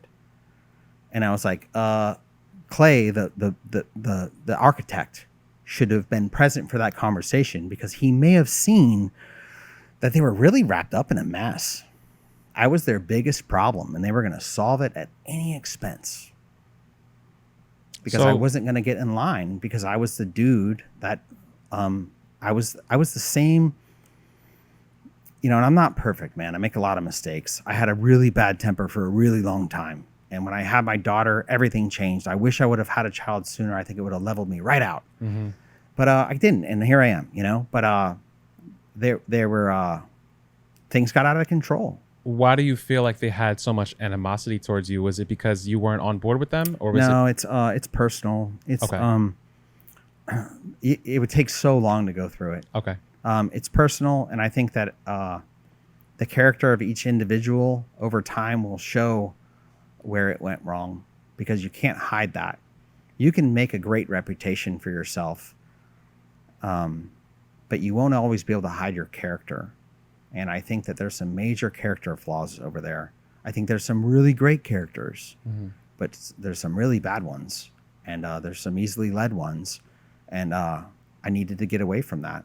I was in the middle of building a house. My third house was going to be this lake house. I said, one of my life goals was I'm going to build a lake house at 45. And it all started to fall in. Well, I was way in over my head. My wife was out of her head about it. She's yelling every day. These guys say, don't say cars on a video. Something had to give. Yeah. I was no longer going to stay. It was either give up on one or give up on the other. So when they came forward and said, hey, we're going to kick you out, I was like, cool, treat me fair. And we went to a lawyer, and I said, I don't want to fight. I just want what's mine, and I'll leave. And as the numbers came together, the numbers were not in my favor. And I said, okay, I'll lose money if we don't have to continue to fight. And I lost money, and then I still had to fight. I mean, the reason why I delayed this podcast is because there's some loose ends that are just wrapping up now. Yeah. And that is a total waste of everyone's time, because the money that those guys are ahead and the money that I'm behind, the money's already gone. All we have is our time. Yeah. And to hold back zero cost things to a guy that you oust the company, like you cut the head off the place and you're just going to do it yourself, to hold back zero cost things to that guy is a power game. Strictly a power game, to use the man's credit behind his back for him to find out nearly a year after he's been out of the company that he has a large amount of debt that isn't his, and he can't do anything about it. And you go see an attorney, and the attorney says, we'll go get him. And you go see the next attorney, and he says, we'll go get him.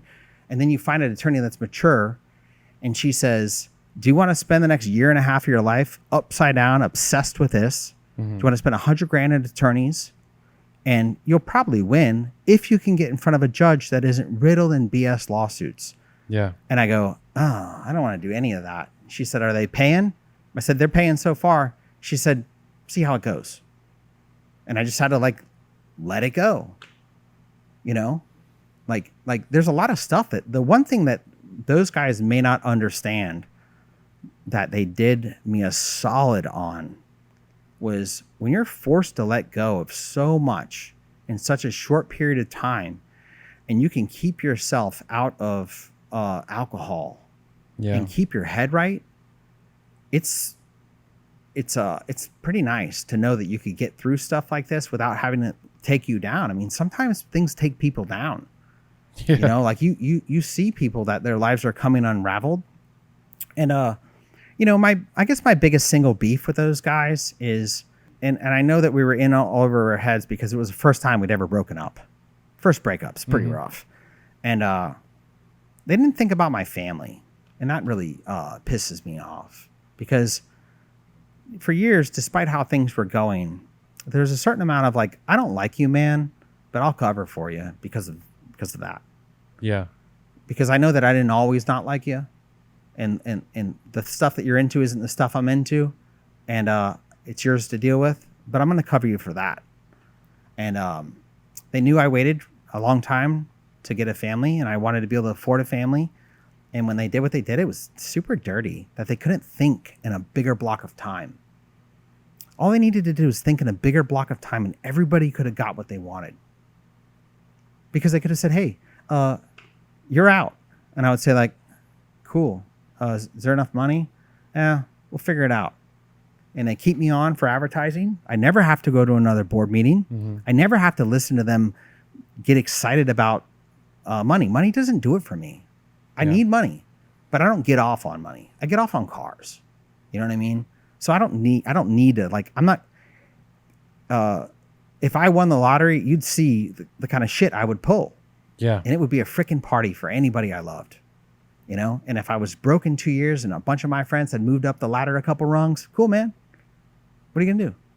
You know? No, it's true. So it was good and it was bad, but it's a lot of learning, you know, but it was very important for me to leave without hatred because hatred's very powerful. And I watched how my father handled anger and he was mega destructive.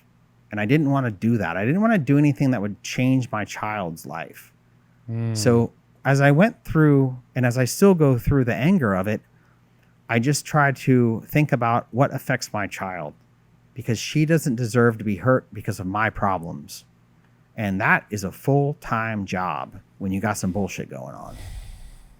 It's a full-time job. So, you know, the branding side of it sucks. You know, it sucks for both parties because there were customers that were walking in their door and they were telling the customers he's not here right now. Like I was at the store, which I think is super dumb. And there were customers that they told that he stepped away from the company. And when you deal with the level of dipshit, power greedy, gross men that will just like pretend that everything's okay after they've done what they've done, I'm like, yeah, man, you guys, I'm done. I'm done with you people. Like there will never come a time in my life that I have any empathy for those men. I want my time. I want to move on. And it sucks for me because when I walk into a place, someone says, hey, it's Jay from Real Street. And I have to say, well, different Real Street now, guys. Yeah. Different Real Street now. So my identity is mine. Right. I earned my identity over a long block of time. They can earn their new identity. If they had integrity, they would take me off their website. They would take me out of their advertising and they would build their own company. I'm not here to help them. And I shouldn't be because they gave that opportunity up by going too far. And that's why I waited to talk to you about it because I didn't want to seem like I was out of my head about it. Yeah. I've had time to think. We all screw up in life. We all make mistakes. But as grown men, you got to learn to be more careful. You got to think in big blocks of time because making short-sighted mistakes like that really affect another family, that goes on your permanent record, you know? How long were you dealing with this? Yeah, less than a year. Yeah, they rolled. Really? They started to roll me out like around April. And that's when it was news. Yeah. This was like... Oh, it was news to me. Yeah. I still stayed for the rest of the year because there was no deal. There was no way to pay the man. Everything was leveraged. We had no cash to give me to leave. That's why the car was important to me. Because at least I left with something. Like I was telling, you know, Brett had come in pretty early and he said, I think this is going down. I said, what? No way they're going to do that. But he said, man, I've seen this before. Brett had come from a corporate world. So he warned me. And then when it started to happen, he said, you need to get that car. I said, man, that's not a bad idea. Because at least if I got pinched or I'm going to like lose my house or something, I'm going to sell the car off. Yeah. It's worth $1. You know what I mean? There's something there. And if my business grows and goes great, I get to race another Toyota Supra. Okay, pretty good. Right. But I needed the car. The car was going to be my... and the car you're talking about is the Supra. The white race car, yeah. Okay. Yeah. And that thing was in jail at Real Street anyway because they were so tied up in themselves. Racing a car was like, oh, no, never going to do that. I mean, we went up to Oklahoma to help Jared. When we got involved with Jared Holt, the aim was to get on the Street Outlaws show. That was the only reason why we got... The first time I met Jared Holt was going on the internet and watching him do this monstrous burnout in front of his house. And all I could think is, I don't ever want to build an engine for that guy. You know? And like, it turned into a great relationship, but we only got involved to go to the Street Outlaws thing. And all these years later, we go to the Street Outlaws. And Jared had organized a team, and the politics of the show were changing, so it actually never aired. Yeah. But we won. The guys with the import cars beat the guys with the domestic cars. And it was cool. And I wasn't allowed to be there. Get the car ready. Get back to the airport. We don't want you there while they're filming. But didn't you start this company? I gave up too much power over time. I'm not a power guy. I don't give a shit. I don't give a shit how strong you think you are. I don't have time for it. So as I couldn't manage the stress, I passed it off. And what I was doing by passing it off to the right person for a long time, and then the corporate mentality got them, where they lost sight. They lost sight of where they'd come from.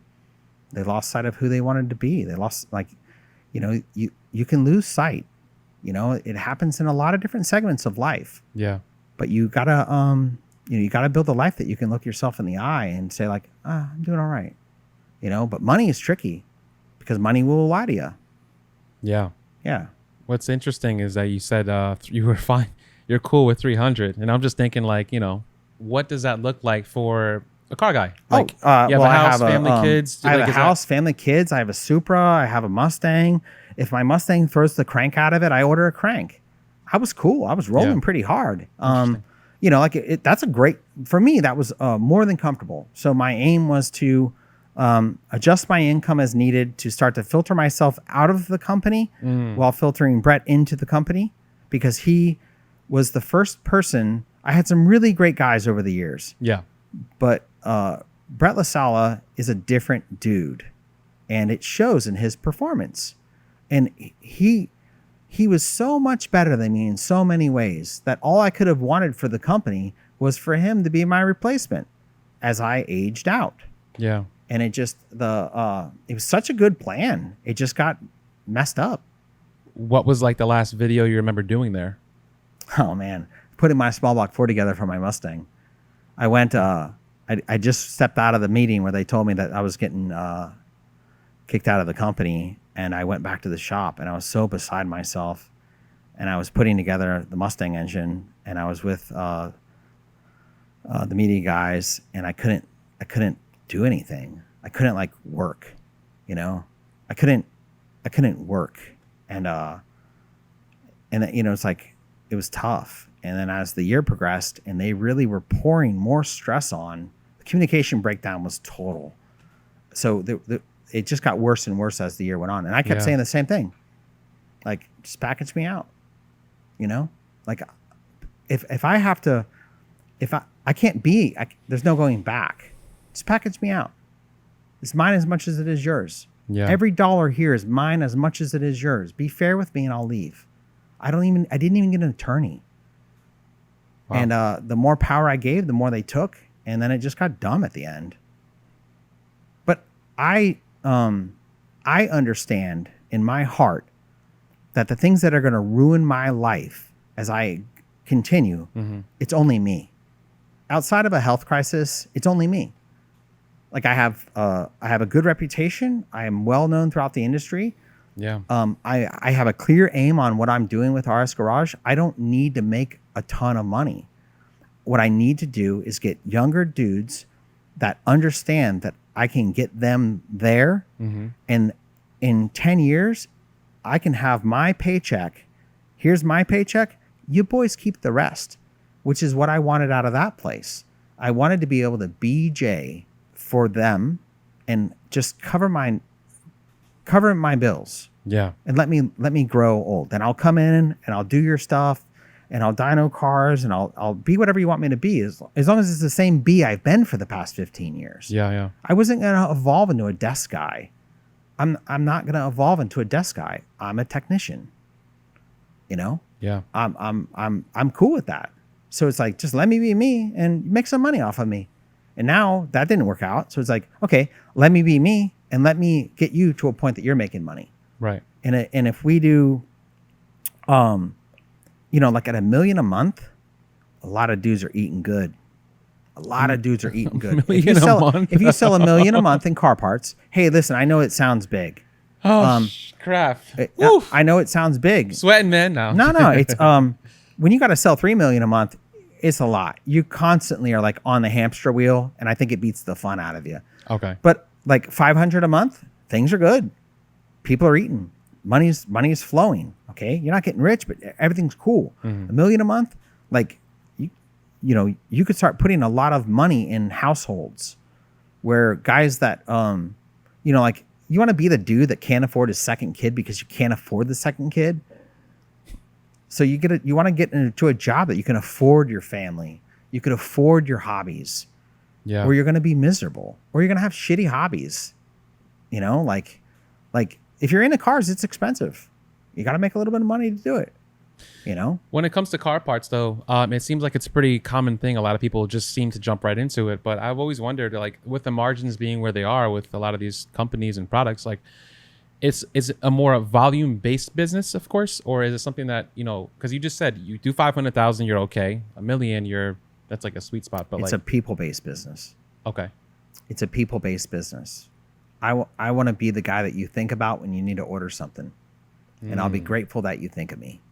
And the guys that I'm going to have with me are going to feel the same way. And it's not bullshit. It's not pressure. Okay. It's having a clear aim of what the customer needs, and it's being able to fulfill their needs and make a little bit of money in the process. The engines deal is complicated, and it's intense because someone may ruin your engine. And, and what do you do? Right. But selling car parts, like the people that are already here are great people. I already have great people. I need 2 or 3 more people, and I see them. I look over, I see them, and I'm like, man, as soon as I can cut your check, I'm gonna call you, And it's like they already know. Yeah. So if anything, the pressure of this business growing will pressure those guys to treat their people better, because they could lose them. I'm waiting for your girl to start making those emotional posts on Instagram so I can slide in her DMs. That's the way I look at that. I'm just waiting. I'm waiting for you forget to call her on her birthday. I'm gonna call her. Oh, you know what I mean? Because I can take a few guys on board here, and they can make a good living for themselves. Yeah. And again, my aim is the same. Hey, whenever it's time for me to slow my life down to the point, let's pick a number that works, but it's your place now. I'm retiring. And retiring may mean an engine when I want to build. I mean, Ed Pink was like in his 90s still building engines. Yeah. Kenny Detwilder's in his 80s still building engines. You go by Kenny's place on a Friday night at 6 o'clock, you may find him on the dyno with a smile. I want to be that. You know what I mean? I'm not trying to meet you at some bar to drink expensive whiskey and smoke expensive cigars. I'm not doing that. I want to be in the cars. You know what I mean? Yeah. So you're working back. So you're basically creating with RS Garage what you've already created over there, but with just experience. With experience, obviously. But with lessons. experience. Right. I made so many mistakes, so many things that I just wouldn't do again. I didn't know any better. I just didn't know any better. I had my train of thought, and nobody was going to change it. And it worked when I was in my pillar. And just like their train of thought worked in their pillars. Yeah. But it was a game of integrating everything, and we just went about it wrong. Everyone made their mistakes, and the thing popped. You know, those guys, there's money involved for another 3.5 years. Pay me the rest of my money. Leave me alone. I just went to a meeting a few weeks ago. I said, pay me the rest of my money and leave me alone. I lost money. I told you I'll lose money. Yeah. Just let me be after that. Right. And, you know, dude, I tell you where I go in this industry, a lot of people are like, what do you need, man? Only a couple people were like, we don't want to talk to you because we don't want to deal with these long emails we're going to get from your guys. And I said, oh, I've seen those emails. Wow. And I laugh about it because I'm like, I'll call you later, man. Yeah. You know, been selling your shit for 15 years. I'll call you later. Maybe you'll come around. I'm not going to beg, you know, because there's a lot of good brands. There's a lot of good brands. Yeah. And you know, the guys, any reseller of good brands needs to do their best to protect those brands, because it's not like the offshore markets are going to stop trying to take over these US based pillars. Yeah. You know, people will make money in the deterioration of the industry, and the people that are making money don't give a shit about you and me. And we could end up kind of wrecking our whole industry if we're not careful and don't believe in the right people and the right companies. Right. It's a slippery slope. Oh, 100%. You're right about that. Look at the turbo game in the past few years. Honestly, the turbo game is, I mean, I feel like there's a lot of behind the scenes drama that I hear, you know, because obviously I speak to a lot of people now, but I don't really get involved in that. However, yeah, you just started to see a lot more companies come out, and those people are, honestly, they're not anybody new. They were just working with a different company, and now they're... Well, you have Garrett. Garrett didn't want this space, and it showed. Yeah. They didn't really try. And but they're bigger than turbos, right? They're huge. That's nice. But when Precision grew, it was because Garrett had cut them off, and they had to start sourcing their own components. Precision was like a specialty job shop. So they were taking parts from this place and parts from that place and making these high performance turbos. And Garrett was like, we don't want you doing that anymore. So Precision grew, and that took, 15 or whatever years. Yeah. And they were building these badass units that made a lot of power, and they could fix it if you broke it. Garrett makes some badass stuff, but Garrett won't fix it. Yeah. So if you break a new Garrett turbo, sorry. If you break a new Precision turbo, they work with you. Yeah. And then you have these other offshoots, like the Apex line, truck pulling coming into this market. You have Hart. It's another specialty line, truck pulling trying to come into this market. And then you have some Chinese stuff that's getting rebadged and rebranded. And it's like, well, yeah, Precision's Chinese too. It's like, well, kind of. There are components that you can't get anywhere but China. Sorry, Americano.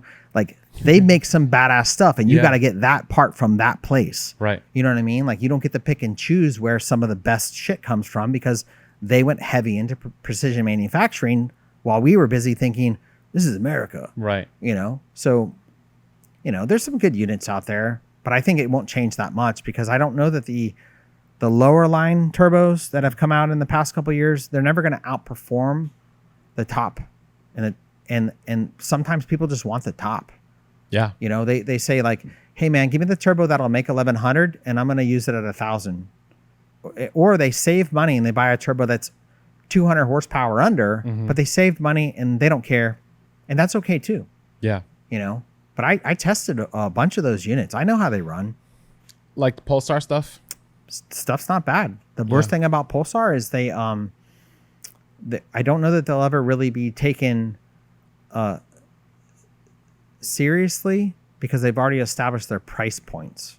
And to change your price points by a lot and go through a actual branding exercise, it's tough. Not a lot of companies survive that. It's like it's one of the reasons why Motec is great. Motec costs more because there's more high level people involved in that company, and it's worked for over 30 years that way. So when you try to go into the space that you have to charge more than the best guy, right, you're kind of up against something, right? So that all you can do is come in low and try to creep your way up. It took Hyundai a long time to go from the Hyundai Excel to the Genesis line. Yeah. So it takes time, but Pulsar makes some neat stuff. You know, I think that if I were shopping for something that wasn't a Precision and wasn't a Garrett, and maybe wasn't a Borg, you know, I would shop for a Pulsar, you know, and or I would shop at Turbo Smart because there's people there that I genuinely like. Oh, I forgot they're doing turbos too. Yeah, I forgot. Yeah, because there's the other thing, like you want to give money to people you like. Yeah. The worst thing is giving money to somebody you don't like. Right. It's like no. Yeah. Yeah. So, you know, fortunately for me, I've been in the game so long. There's a lot of guys I just like dealing with. Yeah. Yeah, they're cool. Turbo Smart, they're also one of the sponsors on the build too. I have the regulator and you know, their wastegate and stuff. Yeah. But great guys. Like really, really cool. Yeah, it's interesting to see them wander into the turbo space. But I understand why they did it. But their wastegates and like that little oil pressure regulator, they've always made nice stuff. Oh, it's really nice. Yeah. Everybody who's seen the regulator on the car, they're like, what is that? Because some cars need that. Yeah. My brother has some Evos, and like the way that the crankcase pressure and the turbocharger and the oil pressure, the way they all interact, got to regulate the oil. Yeah. It's just that's how that works. So that's a neat part that will solve problems. I put one on my Supra a couple years ago because I'm like, I wonder if I can burn this turbo up with not enough oil. Because I hear people bitch about Precision, and like I broke them. Yeah. But I know why I broke them. I shot a turbine out of the back of my turbocharger at 2-to-1 pressure ratio. Like shit happens. You know what I mean? But to break one with good behavior, it's like, nah. I mean, I just went to Bonneville, ran the thing open for 5 miles. We literally deformed the turbine housing. The turbine housing changed shape. Yeah. The turbocharger's okay, but the turbine housing is no longer round because you hold it wide open for 5 miles. You need a different material housing. Cast isn't going to work. You know what I mean? Like, it's pretty reliable stuff. The turbo thing is weird. I feel like a lot of people have their own kind of experiences with them. And you blow up a turbo one time and you automatically think it's garbage. I mean, there's people out there like that too. This is blew it up. They put a different turbo on their car, and all of a sudden it doesn't have the same issues or anything like that, and it's automatically a better turbo. So, but we owe it to ourselves to ask why a lot more times. I always ask why. Yeah. So that's just me and the kind of person I am. Yeah. I'm always going to look at, well, why did that happen? What's the difference? There's got to be something that's causing that, or that's mature. Yeah. Why is it going wrong? Like we had a guy last week. He emailed me. He wanted to blame his engine builder. His engine builder's a buddy of mine, so I instantly engage. And I'm like, tell me more, you know? And it's like, okay, guy, you burned a piston out of the engine. Nobody's piston was going to tolerate what you did to it. The part is overheated, and it melted away and opened up, and the engine burned up. There's a reason why we say it burned up. It overheated. Yeah. Like it wasn't a clearance problem. It was a burned up problem, you know? But I had the luxury of like, helping that guy through it. What I'm not going to do is be like, oh yeah, that guy sucks. Let me be your savior. That'll never happen with one of my engines. Yeah. I don't have time for that. I can't build enough engines. I can't build 40 engines a month. I can't service the industry. I'm glad that we have so many good guys. Yeah. You know, I could service from a parts standpoint a lot of people, but from an engine alone standpoint, like, yeah, man, what am I going to do? Spend 5 years wearing my hands out? Yeah. And walk around with balls of arthritis in my 60s? No, man. You know what I mean? Like, you got to think a little. So now that you said that, which brings me to my next point. I've been watching your videos, and you've been rebuilding a lot of 2Js and also building them as well. One of the more recent videos, you were talking about buckets on the head and how I'm not really sure if you were saying that you shouldn't run a certain material camshaft or certain coated buckets, but you never really explained why that cylinder head was having issues and so on. So just curious as to what the issues were. You have the interaction between the lifter or bucket and the cam lobe, and that is a constant thing, and it's splash lubricated. So when you have an engine that has a chilled cast cam, which is how the widespread accepted method of flat tappet operation, non-roller cam operation, is chilled cast. The widespread accepted way to manage roller cams, roller rockers Okay. is a steel cam. Now, because chilled cast gets tricky to get, if you and I go in the cam business and we send a PO for 100 cam blanks to the chilled cast factory, it's like, bro, we just got a PO for 10,000 units from Fiat. We don't have time for you. So billet solves a huge production problem because you can get billet cores and make billet cams. Right. Chilled cast is a material that is, it will smear during oil starvation.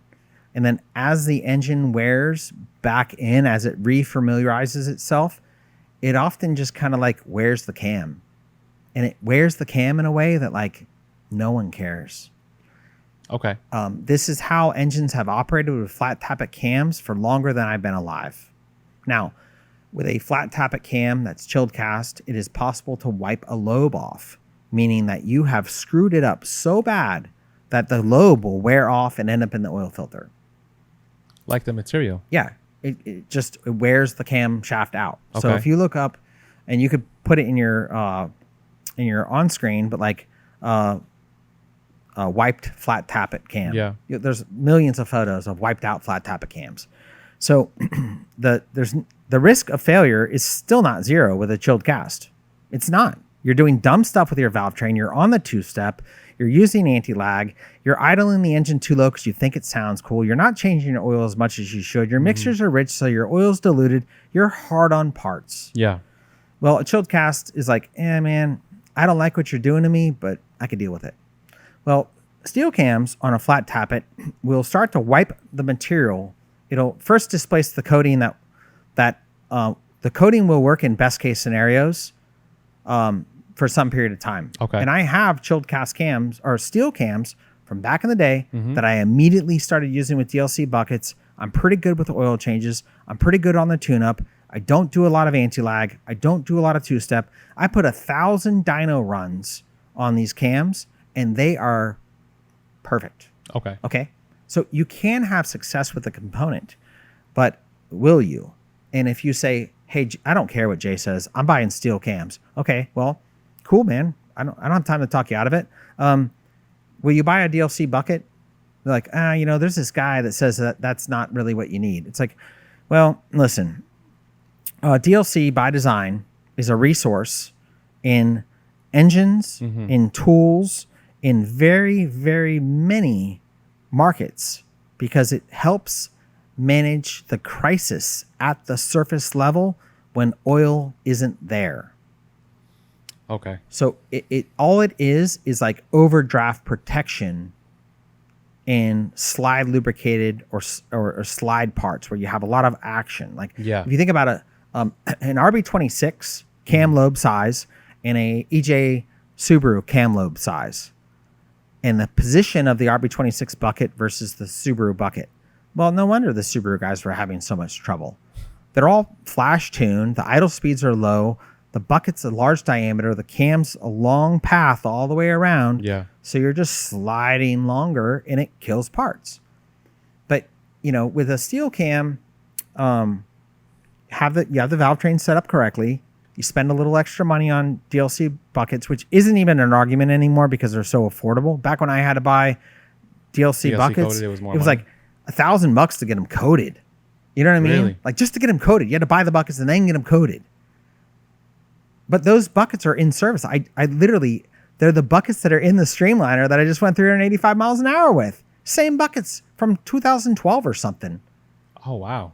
Yeah. Damn. So it cost me $1,000 more for those buckets. Look how much fun I've had with those buckets. Those buckets and I have been doing stuff for a pretty long time. Yeah. And they still look damn good. I just put some BC cams on them and away we go. So, the problem with it at the root of the problem is budgets. If I can only afford this or that, well, then having to buy a DLC bucket raises the job by this amount of money. Like right now in today's market, it's around $300 more. Okay. Because if you buy a Toyota bucket, you got to buy 24 of them, and that comes up to $500 or whatever. And if you buy like a Kelford bucket, it's like $740. Yeah. So the money's small, especially when you think about if your steel cam goes wrong and it rolls that material up, it rolls it right up the lobe until it starts to wad up. And then you've got this little raised lip on the lobe. And that little raised lip starts to cut the bucket. And then the bucket breaks. And then it's hitting the valve. And now you're on the brink of a catastrophic failure. So if you have like an open downpipe and you don't ever listen to your engine and this and that, like that could be failing and you just don't know. Yeah. So it's like, hey, you're drifting your car twice a month. When's the last time you took the cam covers off and just check lash? It's a service item. The engine was never designed to do that. I know your buddies were all there up against the wall and you held it on the rev limiter all the way around the bank. And that shit was badass. But your valve train's not designed to do that.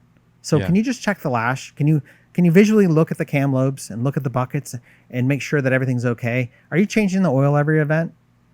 There's ways to make both successful. Mm-hmm. It's a controversial topic because of the players involved.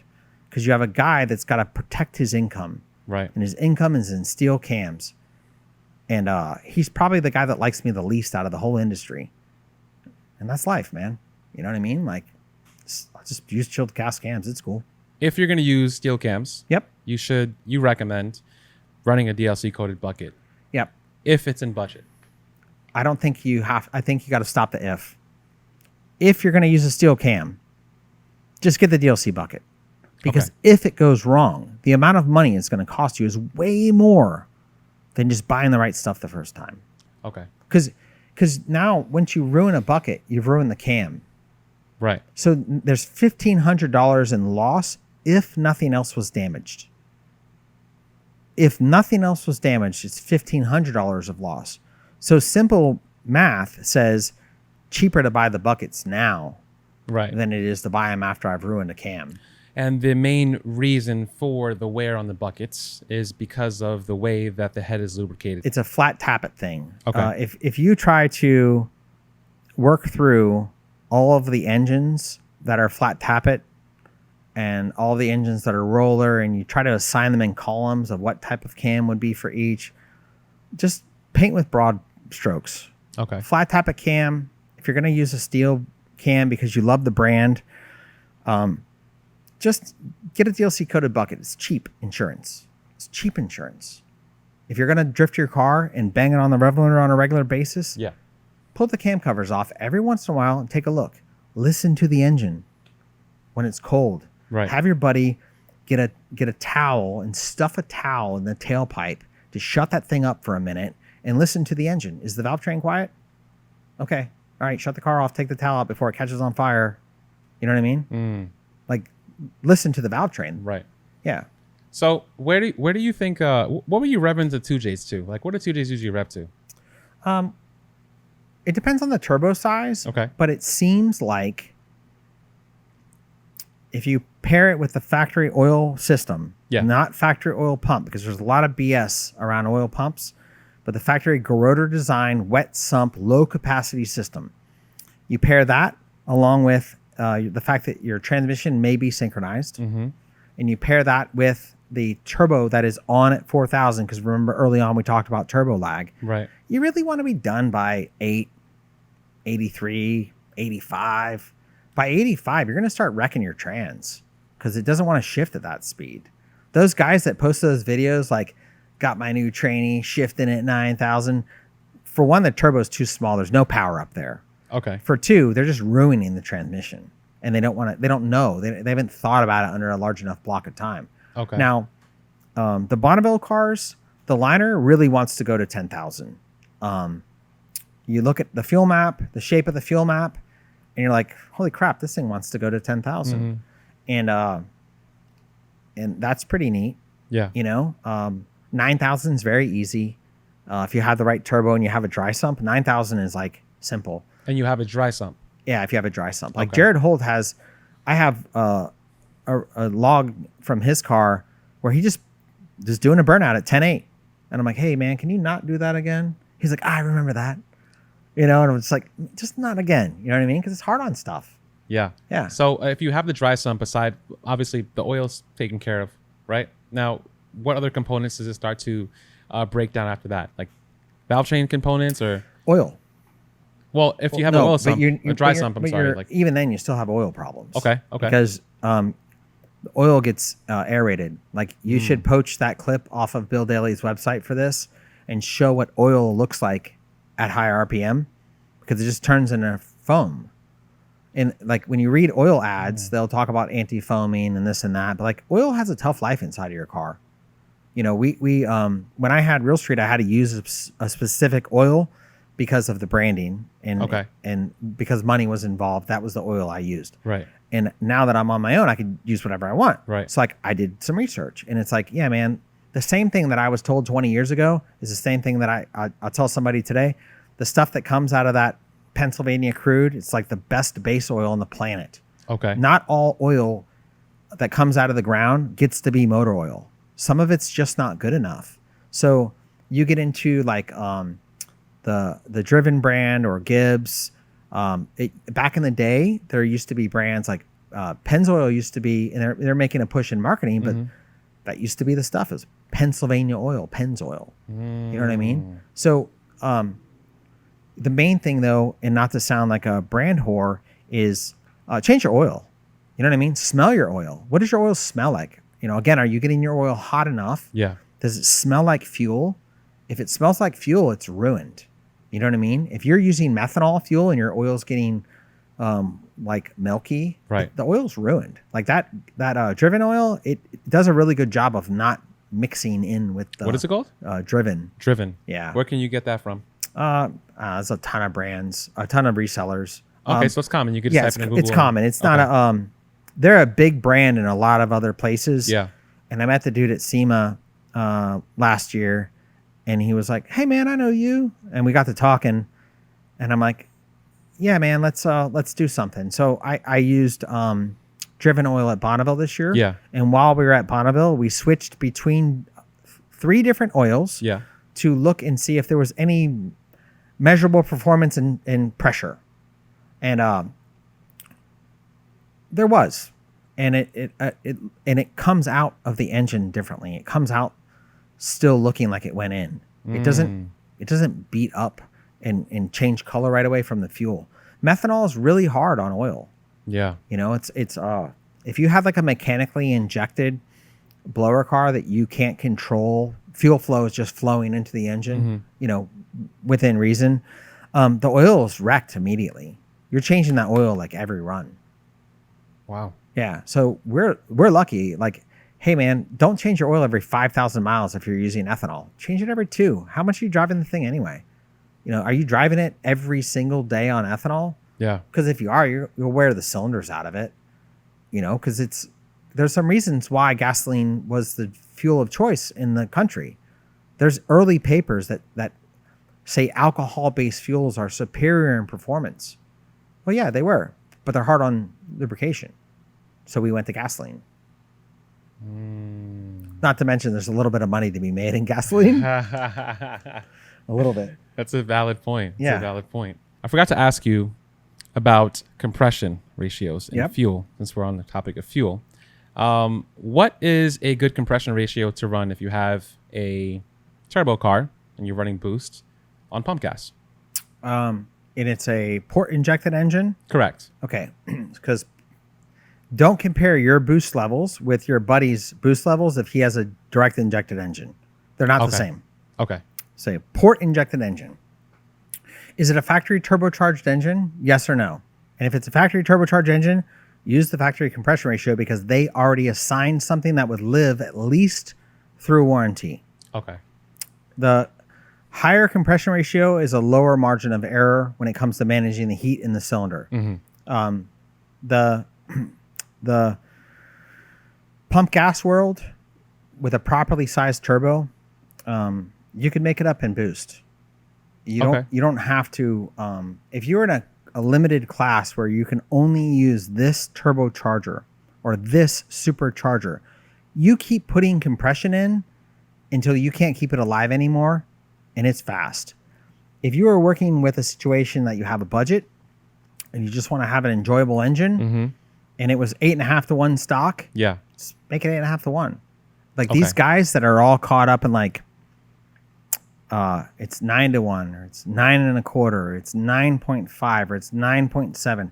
As they inch up in compression, they have to come down in timing. They have to come down in boost. Well, then you get yourself kind of in a predicament, because most modern turbochargers make a lot of boost. Yeah. And like in the JZ world, you could have a twin wastegate manifold and a say a 7675, and maybe you can't make less than 17 pounds. So 17 pounds on pump gas, 10 to 1 compression. Now your car's kind of useless. And there's going to be dudes that chime in. Like this is like the stock block records. Yeah. Like they come in and they beat their chest, and then they blow their stuff up and they disappear. Well, you're going to have guys that make a lot of power on pump gas. And I've done it. And when I first started, I used to tune a car. No, I didn't tune the car. Chris Speed tuned it, which was even better, because now it was in someone else's hands. All I had to do was make a good engine. And Chris and I were faced with the fact that the turbocharger wouldn't make any less than 20 pounds. It's a T88 GK, big old school Gretty, like billet 76 wheel, 88 millimeter compressor wheel. Like it was a badass unit for its day. Yeah. And it would make 700 horsepower on pump gas. And the dude that owned it would take it out and street race it. And he wanted it to run on pump gas because C16 was expensive. That was his whole, he was a really interesting character. I see him every once in a while still. His name is Ricky, but he wanted to run it on pump gas. That thing lived fine. It lived fine because it had good gas flow and low compression. So he was in a low back pressure situation with an OEM compression ratio and some aftermarket cams. It was like a best case scenario.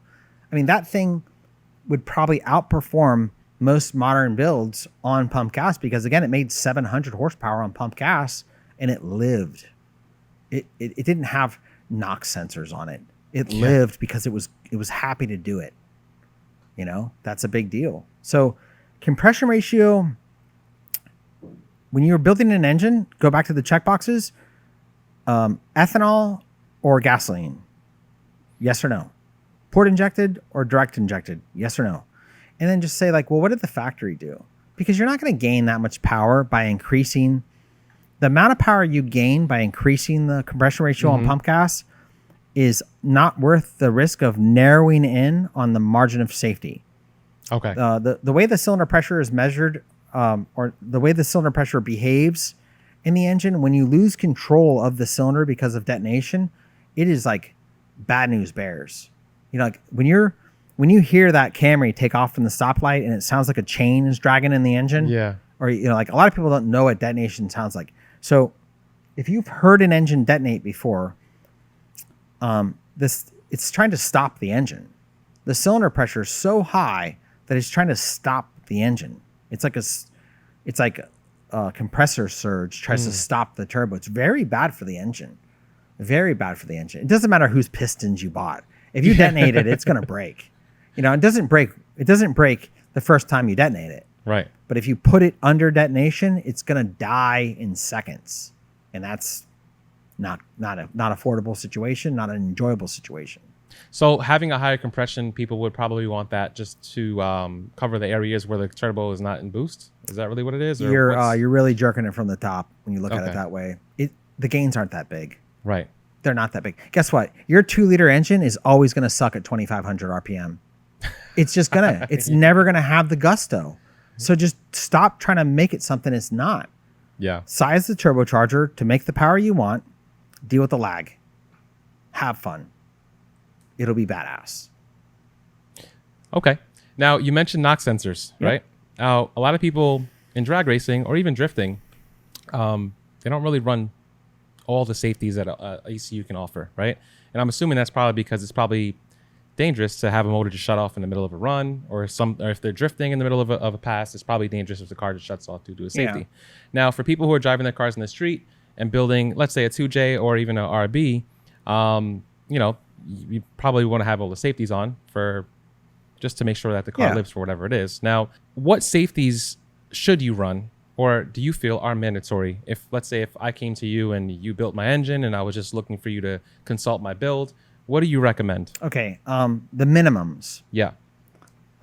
If we have a, well, we're going to talk about sensors first. Okay. Because if we don't have the sensors, we don't really have the safety. Yeah. So there are two major types of aftermarket fuel injection. There is speed density or volumetric efficiency. Yeah. And there's pulse width. And pulse width, the air temp isn't really in the equation. The air temp correction tables are there, but they're for you to figure out. Okay. And you to decide. Whereas a proper volumetric efficiency system needs to know the correct air temp. It needs to know the correct altitude. So if you, for example, you have a car that the air temp sensor takes 6 to 7 seconds to respond, you'll never get into the IAT timing correction that you thought you had. The table's set, but the sensor's slow. Right. So you get one of those, they're super affordable, the Rife Fast IAT sensor. So you buy that, you buy that on the front end because you then you can know the performance of the intercooler system as a whole and how hot is the air you're feeding the engine. Like I have an IAT sensor on my Supra in the air cleaner itself. Some days it'll be 175 degrees of air inlet temp before it hits the turbo because there's no air box. It's just a filter in the engine compartment. Wow. And all that has to be taken care of. Right. But you get a fast IAT sensor so at least you can do your timing correction and your fuel correction in real time. From there, when you're talking about avoiding gross failures, NOx sensors are important, but we got to kind of put them to the side for a second and talk about the wideband sensor is probably your first single whistle to blow. Okay. If the fuel pressure drops and it leans out, the wideband's going to tell you.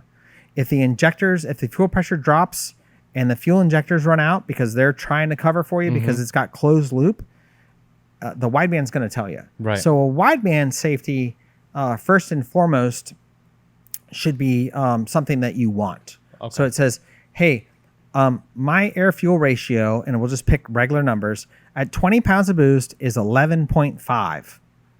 That's my aim. And normally it's between 11.45 and 11.6. And that's my cool thing. Well, if it's at 12.2, I want to do something about it. And if I have that information, I can. Right? So the Lambda sensor is probably your biggest single, like, hey, I got you, buddy, type thing. From there, you can have a fuel pressure sensor to help you diagnose the problem that you're experiencing. Right. And some systems need a fuel pressure sensor to do the model. So sometimes you are forced to buy some sensors. Okay. But at a minimum, like AEM used to make a 30-4900. It was a fail-safe AFR. You could put on any car. And if it went over this air fuel ratio at this boost level, you could open a relay. So back before ECUs had safeties, you could just shut a car off. It was super awesome. Oh, that's all cool. Those like Terminator Cobra guys that would lean their stuff out and blow it up when the fuel pump went bad. It was like the best thing that happened for them if they knew about it. Yeah. So Lambda safety is important. Temperature safeties are important.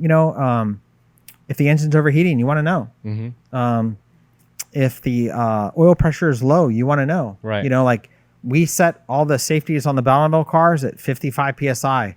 It's not what I want.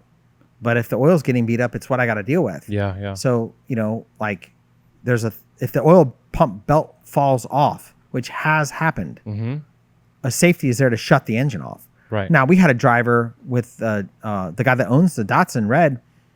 He said the car shut off. I said, let's see why. He was like, I put it back in gear and tried to bump start it, but it wouldn't bump start. The oil pump belt had fallen off. Oh, wow. And he's just turning the engine without the oil pump belt on. Now, the engine survived. Yeah. But I'm sure that when I take that engine apart, it's going to say like, don't be mad at me for looking like this because that day happened. Just safeties are cool. NOx sensors, though, big bowl of information. The type of fuel used affects the NOx sensor's ability to be heard. Okay. So if you have a gasoline engine, the cylinder has a fairly low quantity of fuel, and it's like ringing a bell, and it makes noise, and you could see the knock on the NOx sensor. When you are dealing with ethanol, it's more fuel volume, and the bell kind of has a a towel on it. So when you hit it, you can still hear it, but it's not really ringing. And then with methanol, it's like you wet the towel and threw it on the bell. Because I have logs from, I've been collecting knock data now for a number of years.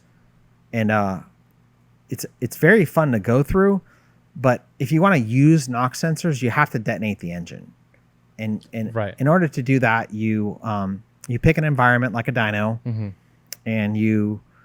I did it with my Supra a while back. I went to the dyno on a Saturday, and I just said I'm going to detonate my engine. So you pick a spot in the timing map, and you just put some big numbers in it, like I'm up 9, 10 degrees. Yeah, and then you start leaning the mixture out. Ooh boy! As soon as that thing is lean, it will ring like a bell. But you have to knock the engine to get the data to use the data. Okay. And rich mixtures, you'd be surprised how they don't really detonate. Like if you go back, you're young, but if you go back to like Subaru tuning days or Evo tuning days, the cars, you'd take the car to the dyno and it would peg the wideband rich as soon as it went under boost. And people would tune it by leaning the fuel out and the cars would pick up 40 horsepower. Yeah. Well, they were so rich to keep them from detonating because Mitsubishi didn't want that thing back in the service drive 3 weeks after it left the dealership blown up. Yeah. You know, so fuel is a very good, fuel is a safety. Your lean mixtures are not your friend. So you want to talk about safeties? Fuel is a safety. Okay. From not only an octane standpoint, but a mixture standpoint. Both of those work in your favor. Now, if you're running the same fuel consistently, let's say if you're always running the same E85 or ethanol from the same gas station, does that knock sensor is it really going to tell you anything though? Or is that really just... You've kind of already broken your idea because you're buying the same E85 from the same gas station. So right now you have no idea what you bought. Okay. Because you don't know what's in the tank. And I'm not trying to scare you. Yeah, I see what you're saying. But you don't know. Ethanol is a big market in America. So you have the alcohol industry that's using ethanol. Yeah. And you have the consumer market that's using ethanol. And you have the farmers that if they don't sell corn, they're out of business. So ethanol is this big deal. Well, if you buy ethanol, it's at E100, it is taxed as a human consumable grade, and the tax rate's very high. If you buy ethanol as a automotive grade, it's E98. It has a bittering in it that if you drink it, you'll get sick. So just to keep the drunks out of the gas station. But from there, it's cut because Susie's Tahoe doesn't care if it's E60. Right. Your car does. So what is it cut with? Is it cut with 60 octane fuel? Is it cut with 93 octane fuel? Is it cut with 100 octane fuel? So your gas station example doesn't really work because all the sensors telling you is what's not gasoline. Right. Now, what if you're getting it from drums then? Okay, so now you're moving on up. I see what you're saying. You're going to get canned ethanol. You're going to buy it through Ignite, or you're going to buy it through One Ethanol. You're buying a known product that's has a lot number, and if you call either company, they can tell you when it was made and what's in the jug. So real deal. You'd have to have it dangerously lean to have good knock data. You'd probably burn it up learning. So you run it rich. But what my point, I guess, more so is, do you even need the data? What is the data for? Is it just for fuel, or like let's say if you have a bad batch of fuel, that's going to tell you basically that, or no, it's going to blow up. Unless you have knock retard. Like if you're talking about, because that's the other thing. How many systems actually have functional knock retard? All it's been for the past 20 years is a line item on the features. Very few systems, when you actually go to use everything on the description, actually works the way it was sold. Okay. So, and I'm not trying to throw anybody under the bus because everybody's probably just doing the best they can. Yeah. But you'd have to have a computer that really understands where the crankshaft was in firing order, because if the firing order is 1342, 4-cylinder deal, and after 1, 3, we had a knock event, 4, 2, number 3 cylinder is now made a noise. And we're going to do something about it. So there was a period in time where knock was managed grossly over the whole engine. I see knock, I pull everything down. And now you have systems that they'll see knock on a cylinder and make a correction based off of that cylinder's needs. And it will remove timing and add fuel, but all that's up to the tuner to prescribe. Yeah. And it really takes a lot of time to do that right. It doesn't take a lot of time to keep people from blowing stuff up right away. But again, if it's not lean, it doesn't just blow up.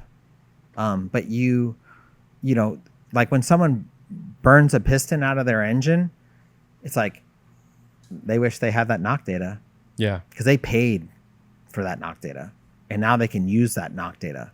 So when you blow your engine up, like there's a lot of guys that have knock sensors and don't use them. Just log it. Because in the event that you got a problem, at least you can go back. But like I went to the Motec training a long time ago for knock. And it was a Hayabusa motorcycle. And the amount of diesel fuel we had to pour into the motorcycle to get it to detonate was alarming because it just wouldn't detonate. It's a small, efficient cylinder. It works good. You get into cars like like 2 valves with blowers and a lot of heat, and the blowers sucking air by the header because there's no place to put an air cleaner. Like those engines can die hard from detonation in a short period of time, and nobody has knock sensors in that world. Yeah. You know, just to have knock sensors, you're talking about a fairly late model engine. Right. You know, I think that like the LS stuff, I don't know if Chevy LT, early LT, like a 93 Camaro, I don't even know if it had a knock sensor because the 93 Mustang didn't. You know what I mean? Like, but the Japanese cars, the Evos and the Subarus and the Supras, they came factory with knock sensors. Right.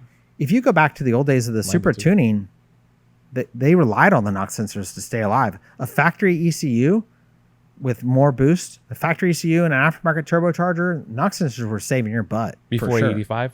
Yeah. Oh, yeah. Yeah. Yeah, because it was factory tuned. Right. They knew exactly what the engine sounded like under knock. So that was like a very, very important sensor if you're running pump gas then, I'm assuming. On a turbocharged engine, yeah. Yeah, on a, yeah. Like absolutely. ECU, yeah. If you go into like Subaru tuning for years, Subaru has it's called a DAM model. It's Dynamic Advance.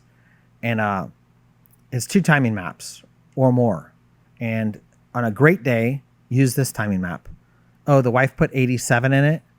Go to that timing map. Yeah. You know, and then you're back on 93. Okay, let's work our way back to the other map. Well, guys that didn't really understand the knock strategies were just making the maps the same and the cars will blow up. We've had a good amount of tech talk, right? And I didn't really get to ask you much about your personal stuff, but I'm curious. You have a collection of cars, I'm assuming. Maybe it's a small collection, large collection, who knows? But let's say if I gave you a budget of $50,000, right? Okay. To build a car, what would you build in today's day and age with that $50,000? My personal taste would ignore the Coyote platform because I don't want a late model Mustang. Okay. And I don't think that I can take a Fox body through restoration and everything for that amount of money. Okay. To make it nice. Because I have a Fox body that I know roughly how much money is in it, and it's really dumb. I think I'd build a Honda. I think that would be my move. I think I would probably I would find the nicest Civic or RSX or Integra, the nicest one. I don't want to take it to paint.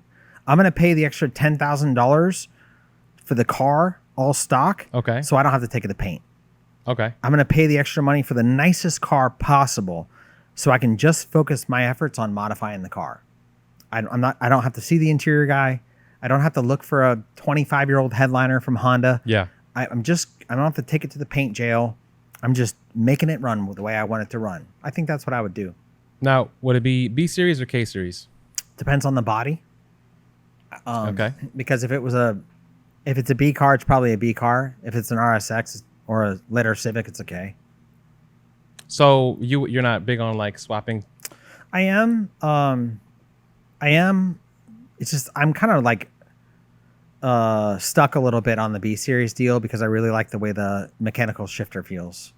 So I have to give the mechanical. I've had K series. I had a K series Turbo Civic. I never posted I had it or whatnot. It was just I wanted to check it out. Yeah. So I had a Turbo K series Civic, and I hated the shifter. I hated that shifter. It was I don't know whose shifter it was, but it was like just wasn't that nice. What is it about the shifter you don't like? Cables. I've never. Most cable operated shifters, it's hard to nail a cable. Like my new Civic Type R, shifter's pretty good. Okay. For cables, you know. Mitsubishi Evo, it's pretty good for cables. But direct linkage, like if you drive a trans that has a direct linkage, right, it's very mechanical feeling. It's very it gives good feedback. Right. You know, there's all these different facets of the vehicle. How does the vehicle drive? How does the vehicle look? What's the steering like? How does it sound? How much power does it make? Can I share it with friends or is it too powerful? Does it shift good? Does it stop good? You know what I mean? Yeah. So it's not just one thing. So if you put me on a budget that I got to build this thing, one of the things about it is going to be the shifter. I mean, hell, tell you what, rethinking it, it may be an S2000. Oh, yeah. Oh, I would go buy like a pretty They're nice. expensive though, like I don't care. So what? I don't have to take the paint. I buy this. I just saw one the other day in Ventura. Yeah. This dude's like old dude. He's bought it new. He's selling it for $27,000. It's got like 78,000 miles on it. That's great. You buy that car, you turbocharge it, you keep it down in power so you don't blow the trans and diff out of it, and you just enjoy it. And you're in under 50 grand. That would probably be my move. That's a fantastic car. Yeah. I had 3 of them and I blew one up. And then I crashed it. But yeah, I bought 2. I bought another one after that. You blow it up and crash it at the same time? Well, I blew it up. I tried to actually, you know what's funny? The first time I emailed Real Street was for that car. And I'm not sure if I spoke to you, but I emailed about that car. I went out one night and that was the end of that car. So yeah, it was already blew up. And then I took it out, lost control of the car, crashed into a parked van. And luckily I'm still here. Crashed into a what? Parked van. Was it planned? No, it just kicked out. Okay. And yeah. I was making sure you weren't taking your car out. No. Yeah. I lost control, slid, and then hit a parked van and then ended up on somebody's grass. But I got another one after that because I love that Those car are great. so much. The shifter in that car is like amazing. Right. That's internal rail shifter. It's on the trans. It actuates the shift rails. Yeah. It's tight. Yeah. No, that cool. shifter is amazing. Yeah. But I think I would do a S2000. That'd be my move. You for can under do 50 that grand. though. So then you'd be 50,000. You'd probably buy the car for what? 20? Oh, Say 30 grand. So you have 20,000. I got 20 grand to mod it. I bet I can make that work as long as I don't. As long as it makes like 350 and I don't break the trans, because the trans is soft in that thing. Yeah, I was granny shifting. Yeah, but if you can make so much power with those engines, it's hard for me to look at an NSX and not just say I'll just get a Porsche. I want an NSX, but I don't know that I want to spend Porsche money to get an NS. I want to buy a Supra again. Well, what kind of Porsche? Like a 20 Carrera or something. Be fine. I had a GT3 for a bit, and that was a real treat. But I don't need all that, you know? Yeah. I already have a fast car. I just like the different personalities of them. You had a GT3. You say you don't need all that, right? But because it's a boring car. No, it was great. I just couldn't afford to keep it because I was building my house. A friend of mine passed it to me for pre-COVID price, and I had a little bit of cash because I'd sold my second house. Yeah. So I just told my wife, hey, I'm going to buy this car, and if I want to keep it, I'll sell the Supra, and if I don't want to keep it, I'll sell it. Yeah. So I got to have it for a block of time with like no risk of losing money. I drove it all the time. I didn't give a shit about the odometer. I was just driving it, and it was great. I had a really good time with that car. But at the end of the day, my Supra and my Supra is not perfect. Yeah. But we've had a lot of fun together. And that car's taken me for some rides. And it's just not, I'm never going to build another car like that. And I know everything that's wrong with that car. I know everything that's never going to be perfect on that car.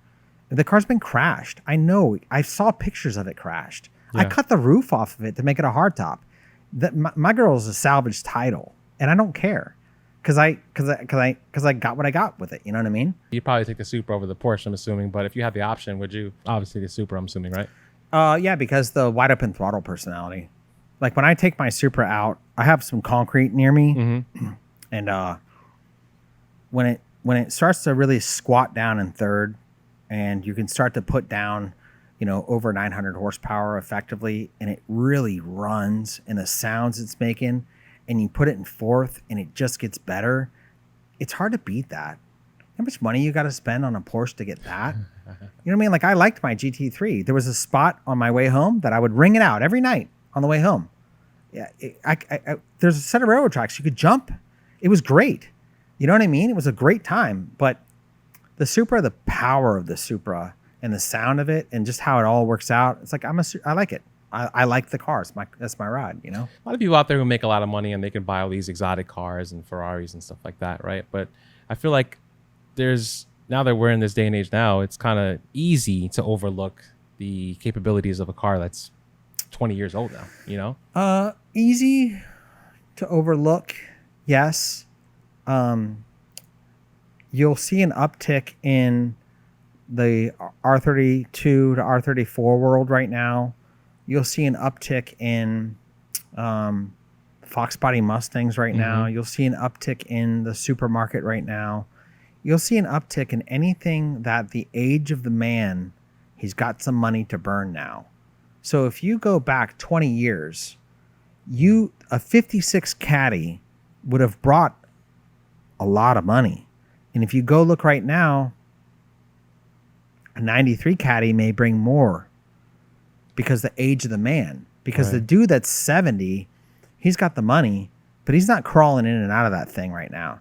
And the dude that's 40 to 60, he's got the money, and he knows if he don't get that dream car, he may not ever will. Yeah. So it upsets the market a little bit, but you can see the trends over a large block of time based off of what the men were into when they were young. It's like you go to work. You're a kid, you know, most of us, you're a kid, you go to work. And then your life happens. And then maybe if you're lucky and you start making some money and you start looking for that toy, you may just want what you didn't have. Yeah. You know, so it fuels the market. Like these dudes that are doing these crazy Civic builds, like a rotisserie 96 Civic. You're like, hey man, I understand. Or like there's some guys that build some GTRs that are they're $1 million projects. And you're just like, you must have really wanted that one. You had a poster on the wall in your room of that one. You're coming off the money like that, and they're just doing it, you know? Shout out to Billy. You got a guy like that? The world's fastest GTR. Yeah. Billy, that Tony, the T1 built. Oh, yeah. That's Billy. He owns that car. He's in Staten Island. We did a podcast with him too. Yeah. But the car is insane. So much money. I've seen that thing make runs. It is I've only driven I went like 200 and a half in a R35, and I remember the feel of the vehicle. It's a neat ride. But what they're doing now, it's like you could have on 6 pistons, you guys are getting it done. But it's got some things that work in its favor because the transmission, unless it's broken, the engine is always under fairly regulated rates of change.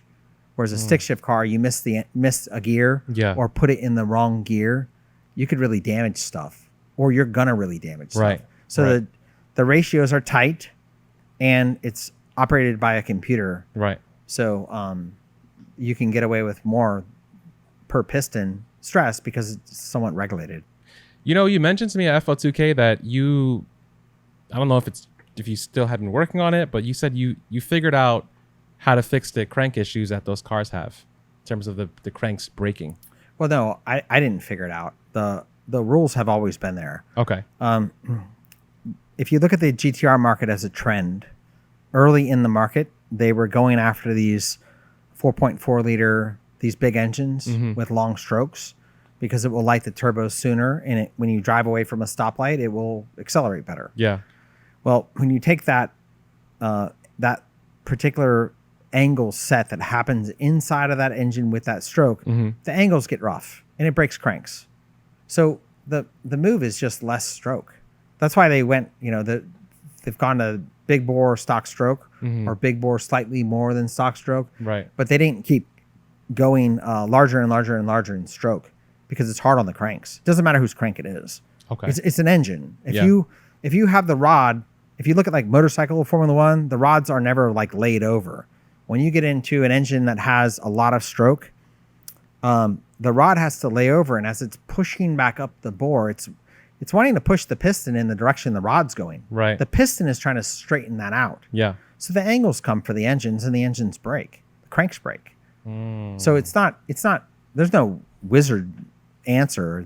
That nobody like woke me in my sleep and said, "Here it is." It's just the way things go. Just say when we were speaking, I was like, we didn't really speak too much about it, but I think it was a pass. I think one of the cars that just went, or actually Mac was about to race against Victor. Yeah, those two have a little thing. Yeah. Did they still have a little thing going on? Did they ever race? They did. They raced. Who won? Victor, of course. But I mean, so you recently came back from Bonneville. Yep. And you went. How fast did you go? You said was it 300? Yeah, 385 was the exit speed. So exit speed is. So you have these. They're timed miles. So you have an entry speed and an exit speed. Mm-hmm. So my speed over that mile, average was 375. Was my average speed over the mile. 375 miles per hour for a mile. Well, how long? So how long ride. Do you have a timer that from the time you leave the truck to the time you pull the chute is around 80 seconds.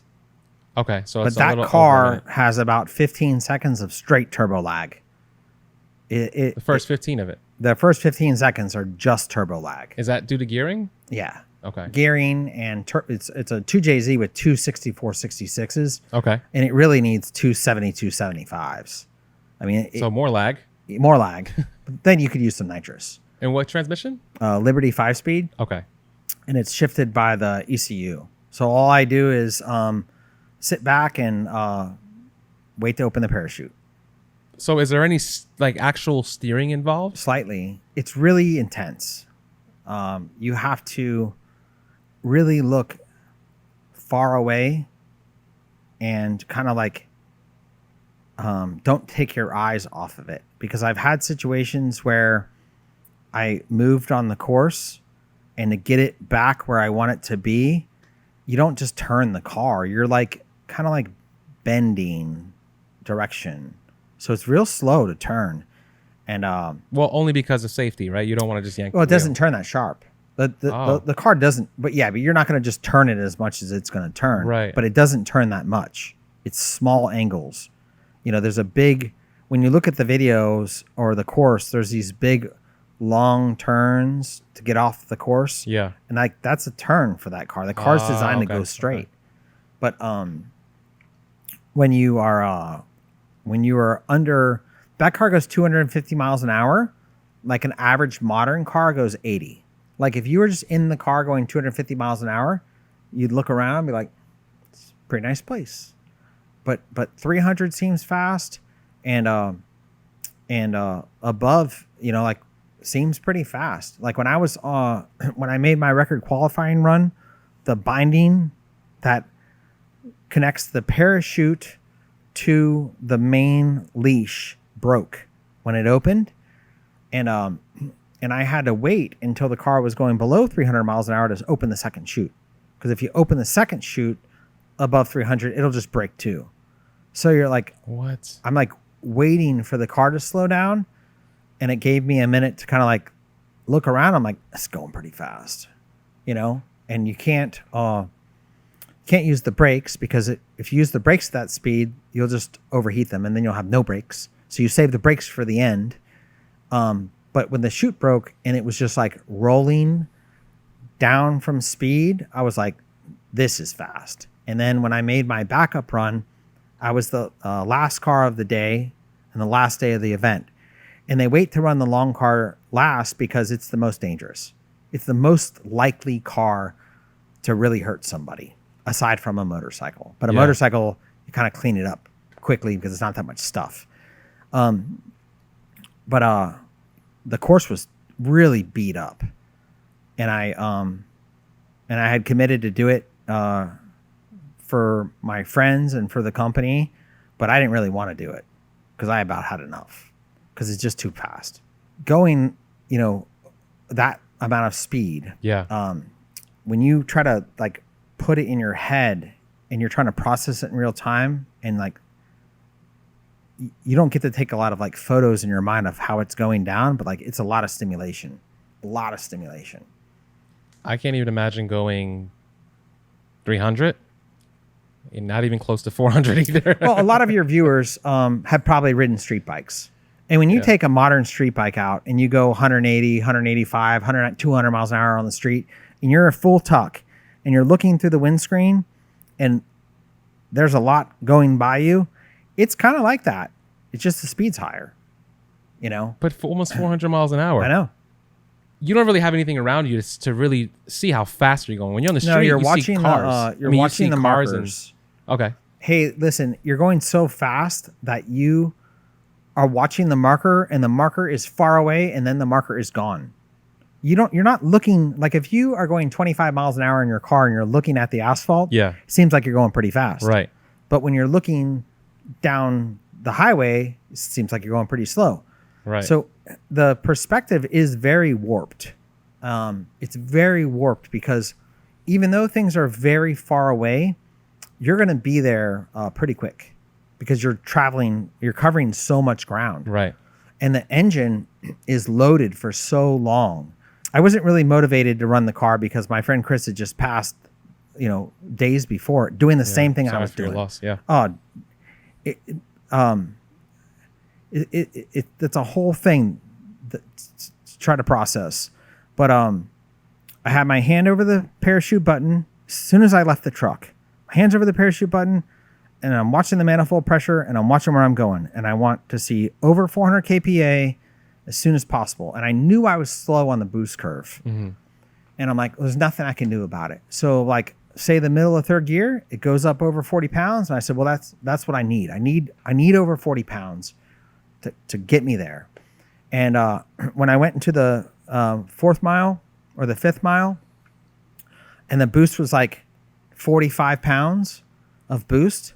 And I'm like, in my mind, I thought for a second, you're going to hold this thing wide open like this for a mile? Like, whoo.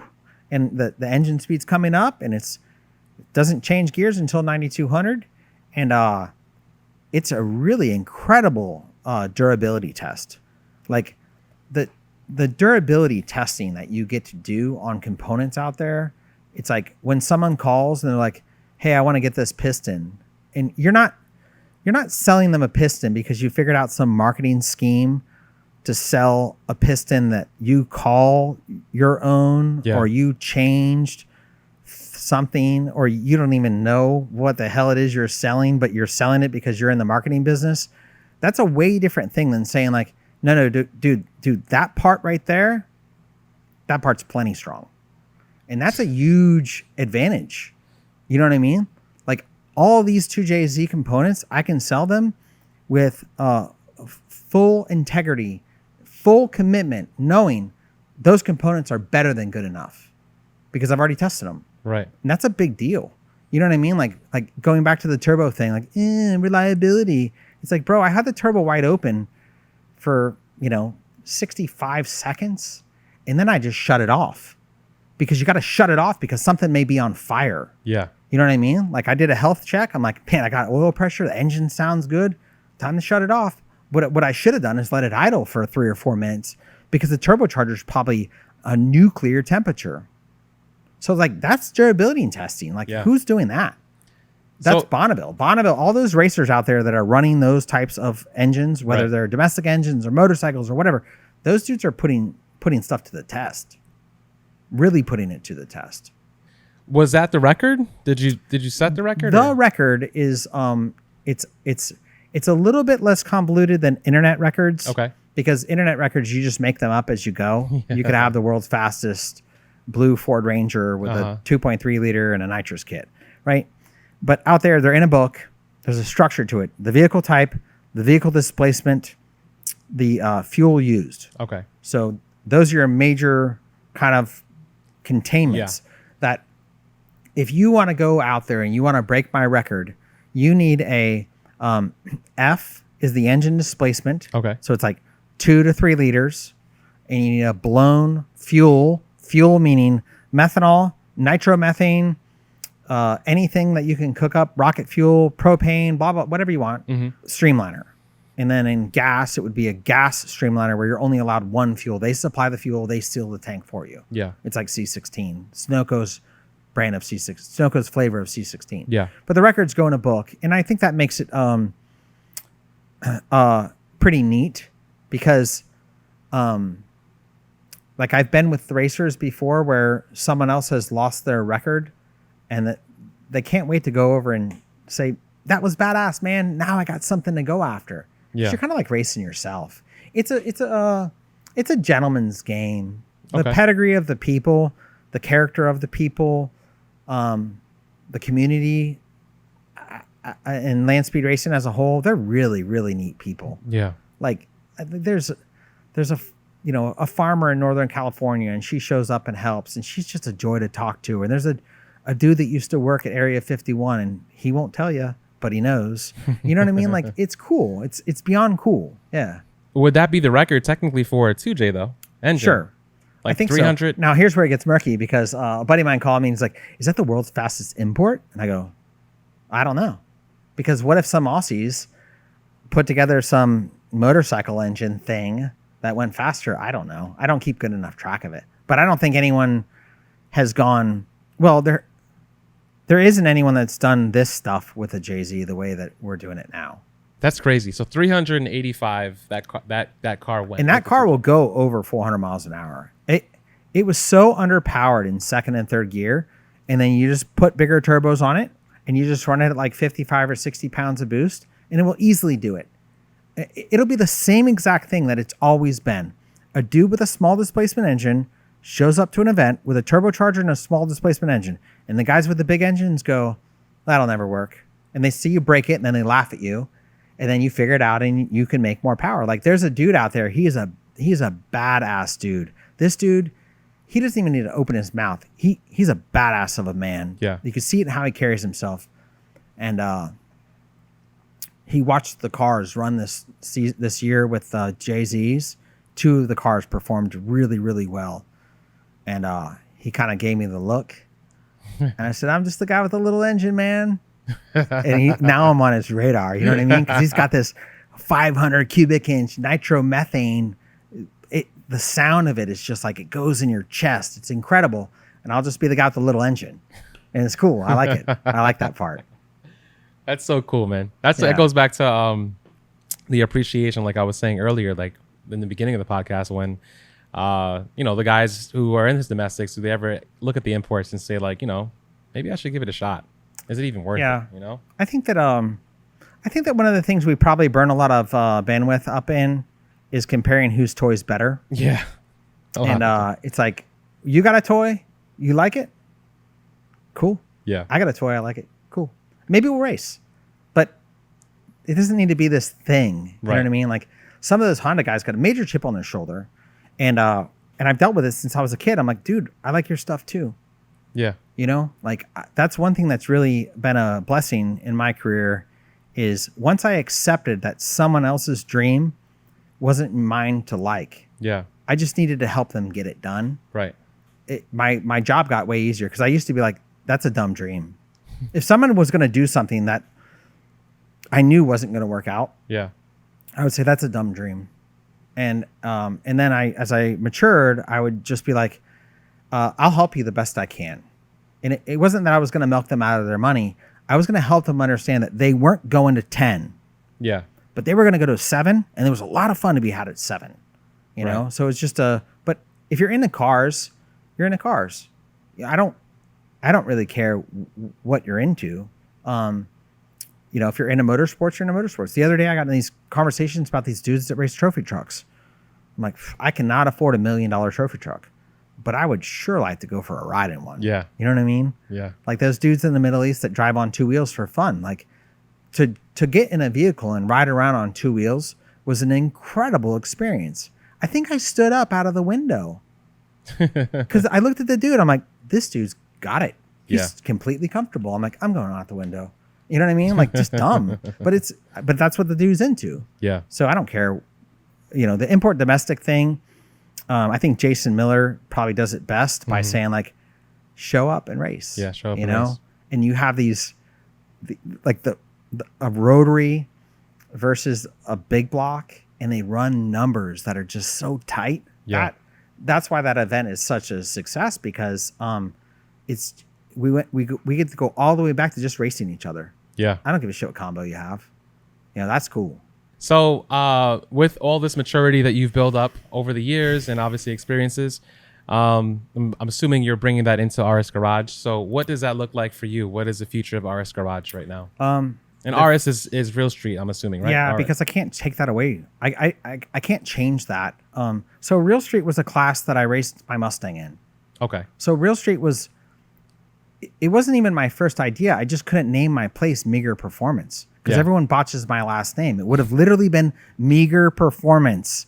Not good for branding. Yeah. So we just said, well, we'll just call it Real Street. And in this, I told those guys, this is what I was going to do.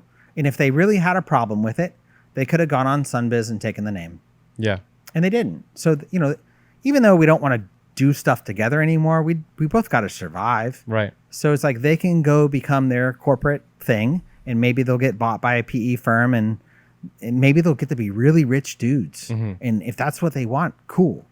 And for me, it's going to be a game of using what I've learned to get what my house needs. I want my daughter to grow up the best I can raise her. Yeah.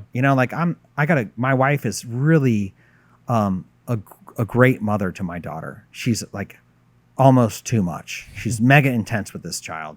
And that's a big help. But I got to pay the bills. Yeah. You know what I mean? Like, listen, man, my wife's got a 70,000 mile Audi. That shit is going to break soon. I need to get her another car. Yeah. You know what I mean? Like I got to do that role. So I need to get RS Garage to the point where I'm making a living and other guys are making a living. And my older daughter's here with me. And I'd like to get her making a living to where if she wants to be in a relationship, she can, but she doesn't need to be in a relationship to not live at home. Yeah. You know what I mean? And then there's a handful of dudes that they're just badass dudes. Like I can get them 200 a year.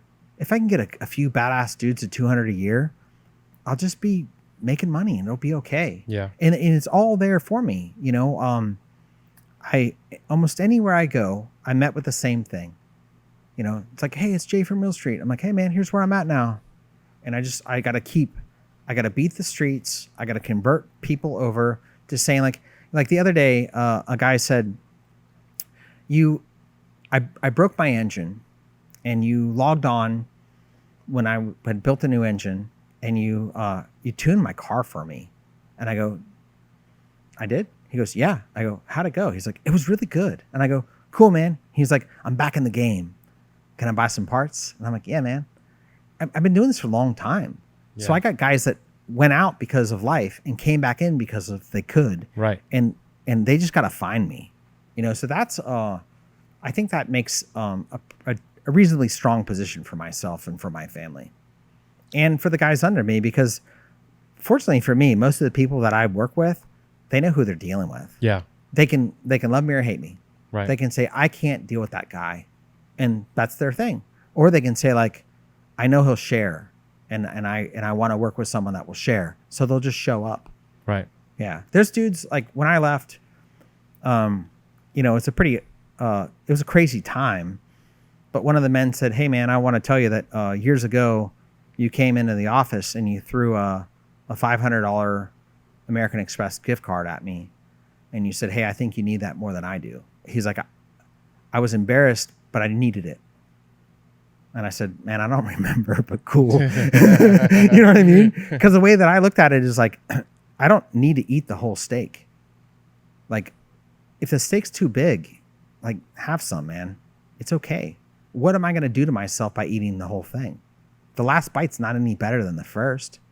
You got to go at life and go at your relationship with money with some throttling, because if not, you're going to end up a rich dude into some weird stuff. And that has already played out. You know what I mean? Peace of mind is it's not attached to your financial statement. The peace of mind is something that you earn through your decisions. And I get off on helping people. I get off on cars. I'm a pretty regular dude in that regard.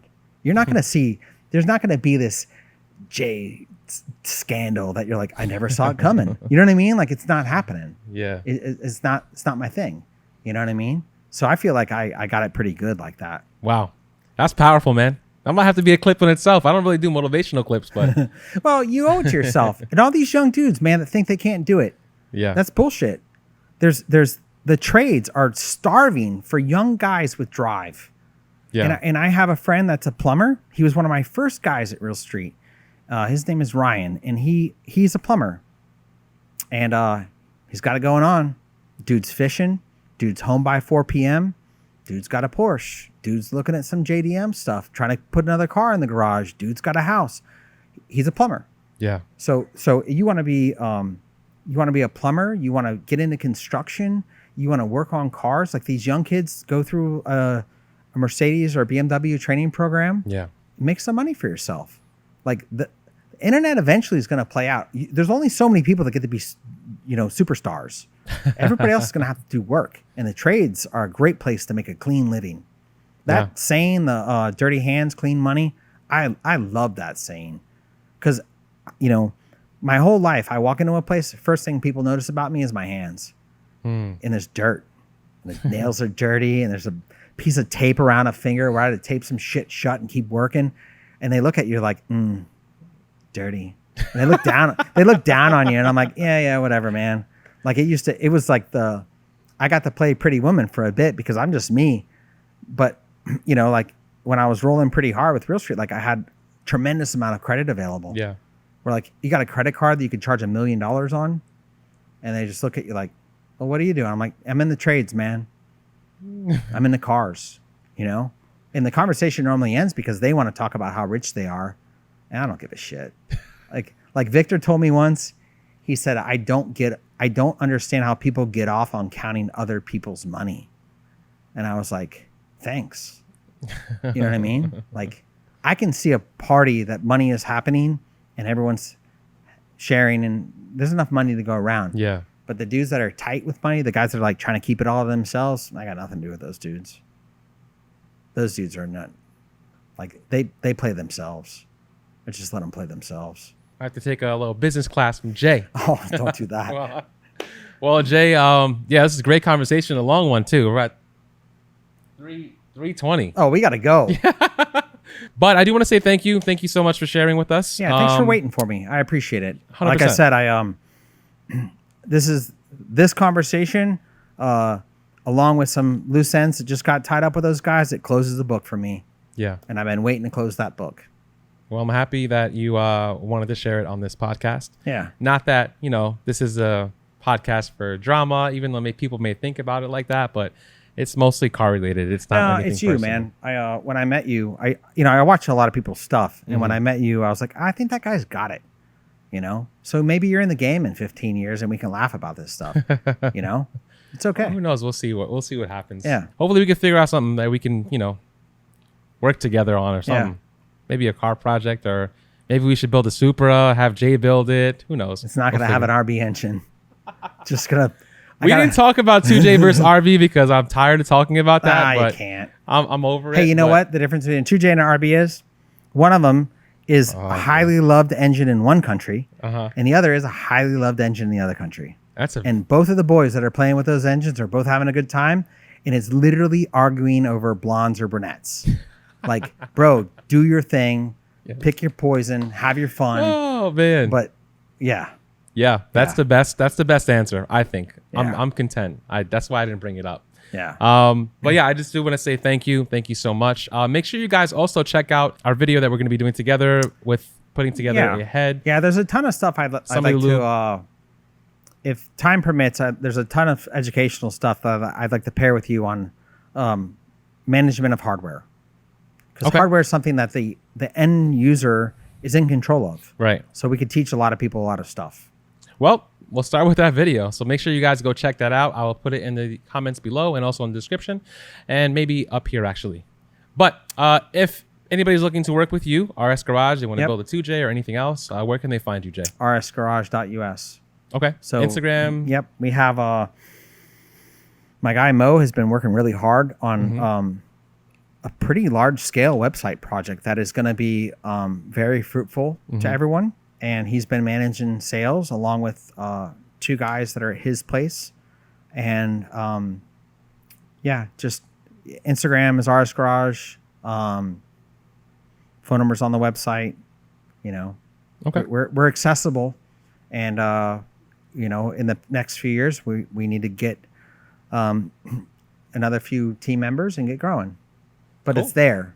You know, this the opportunity is just sitting there for us, so it's pretty cool. Well, there you guys have it. Appreciate your time, Jay. Thanks. If you guys are listening and watching, continue to keep watching and listening. Make sure you guys listening on all streaming platforms. And also make sure you guys head over to streetalpha.co to purchase some merch. Until next time, guys, we'll catch you on the next one. Peace. Thanks.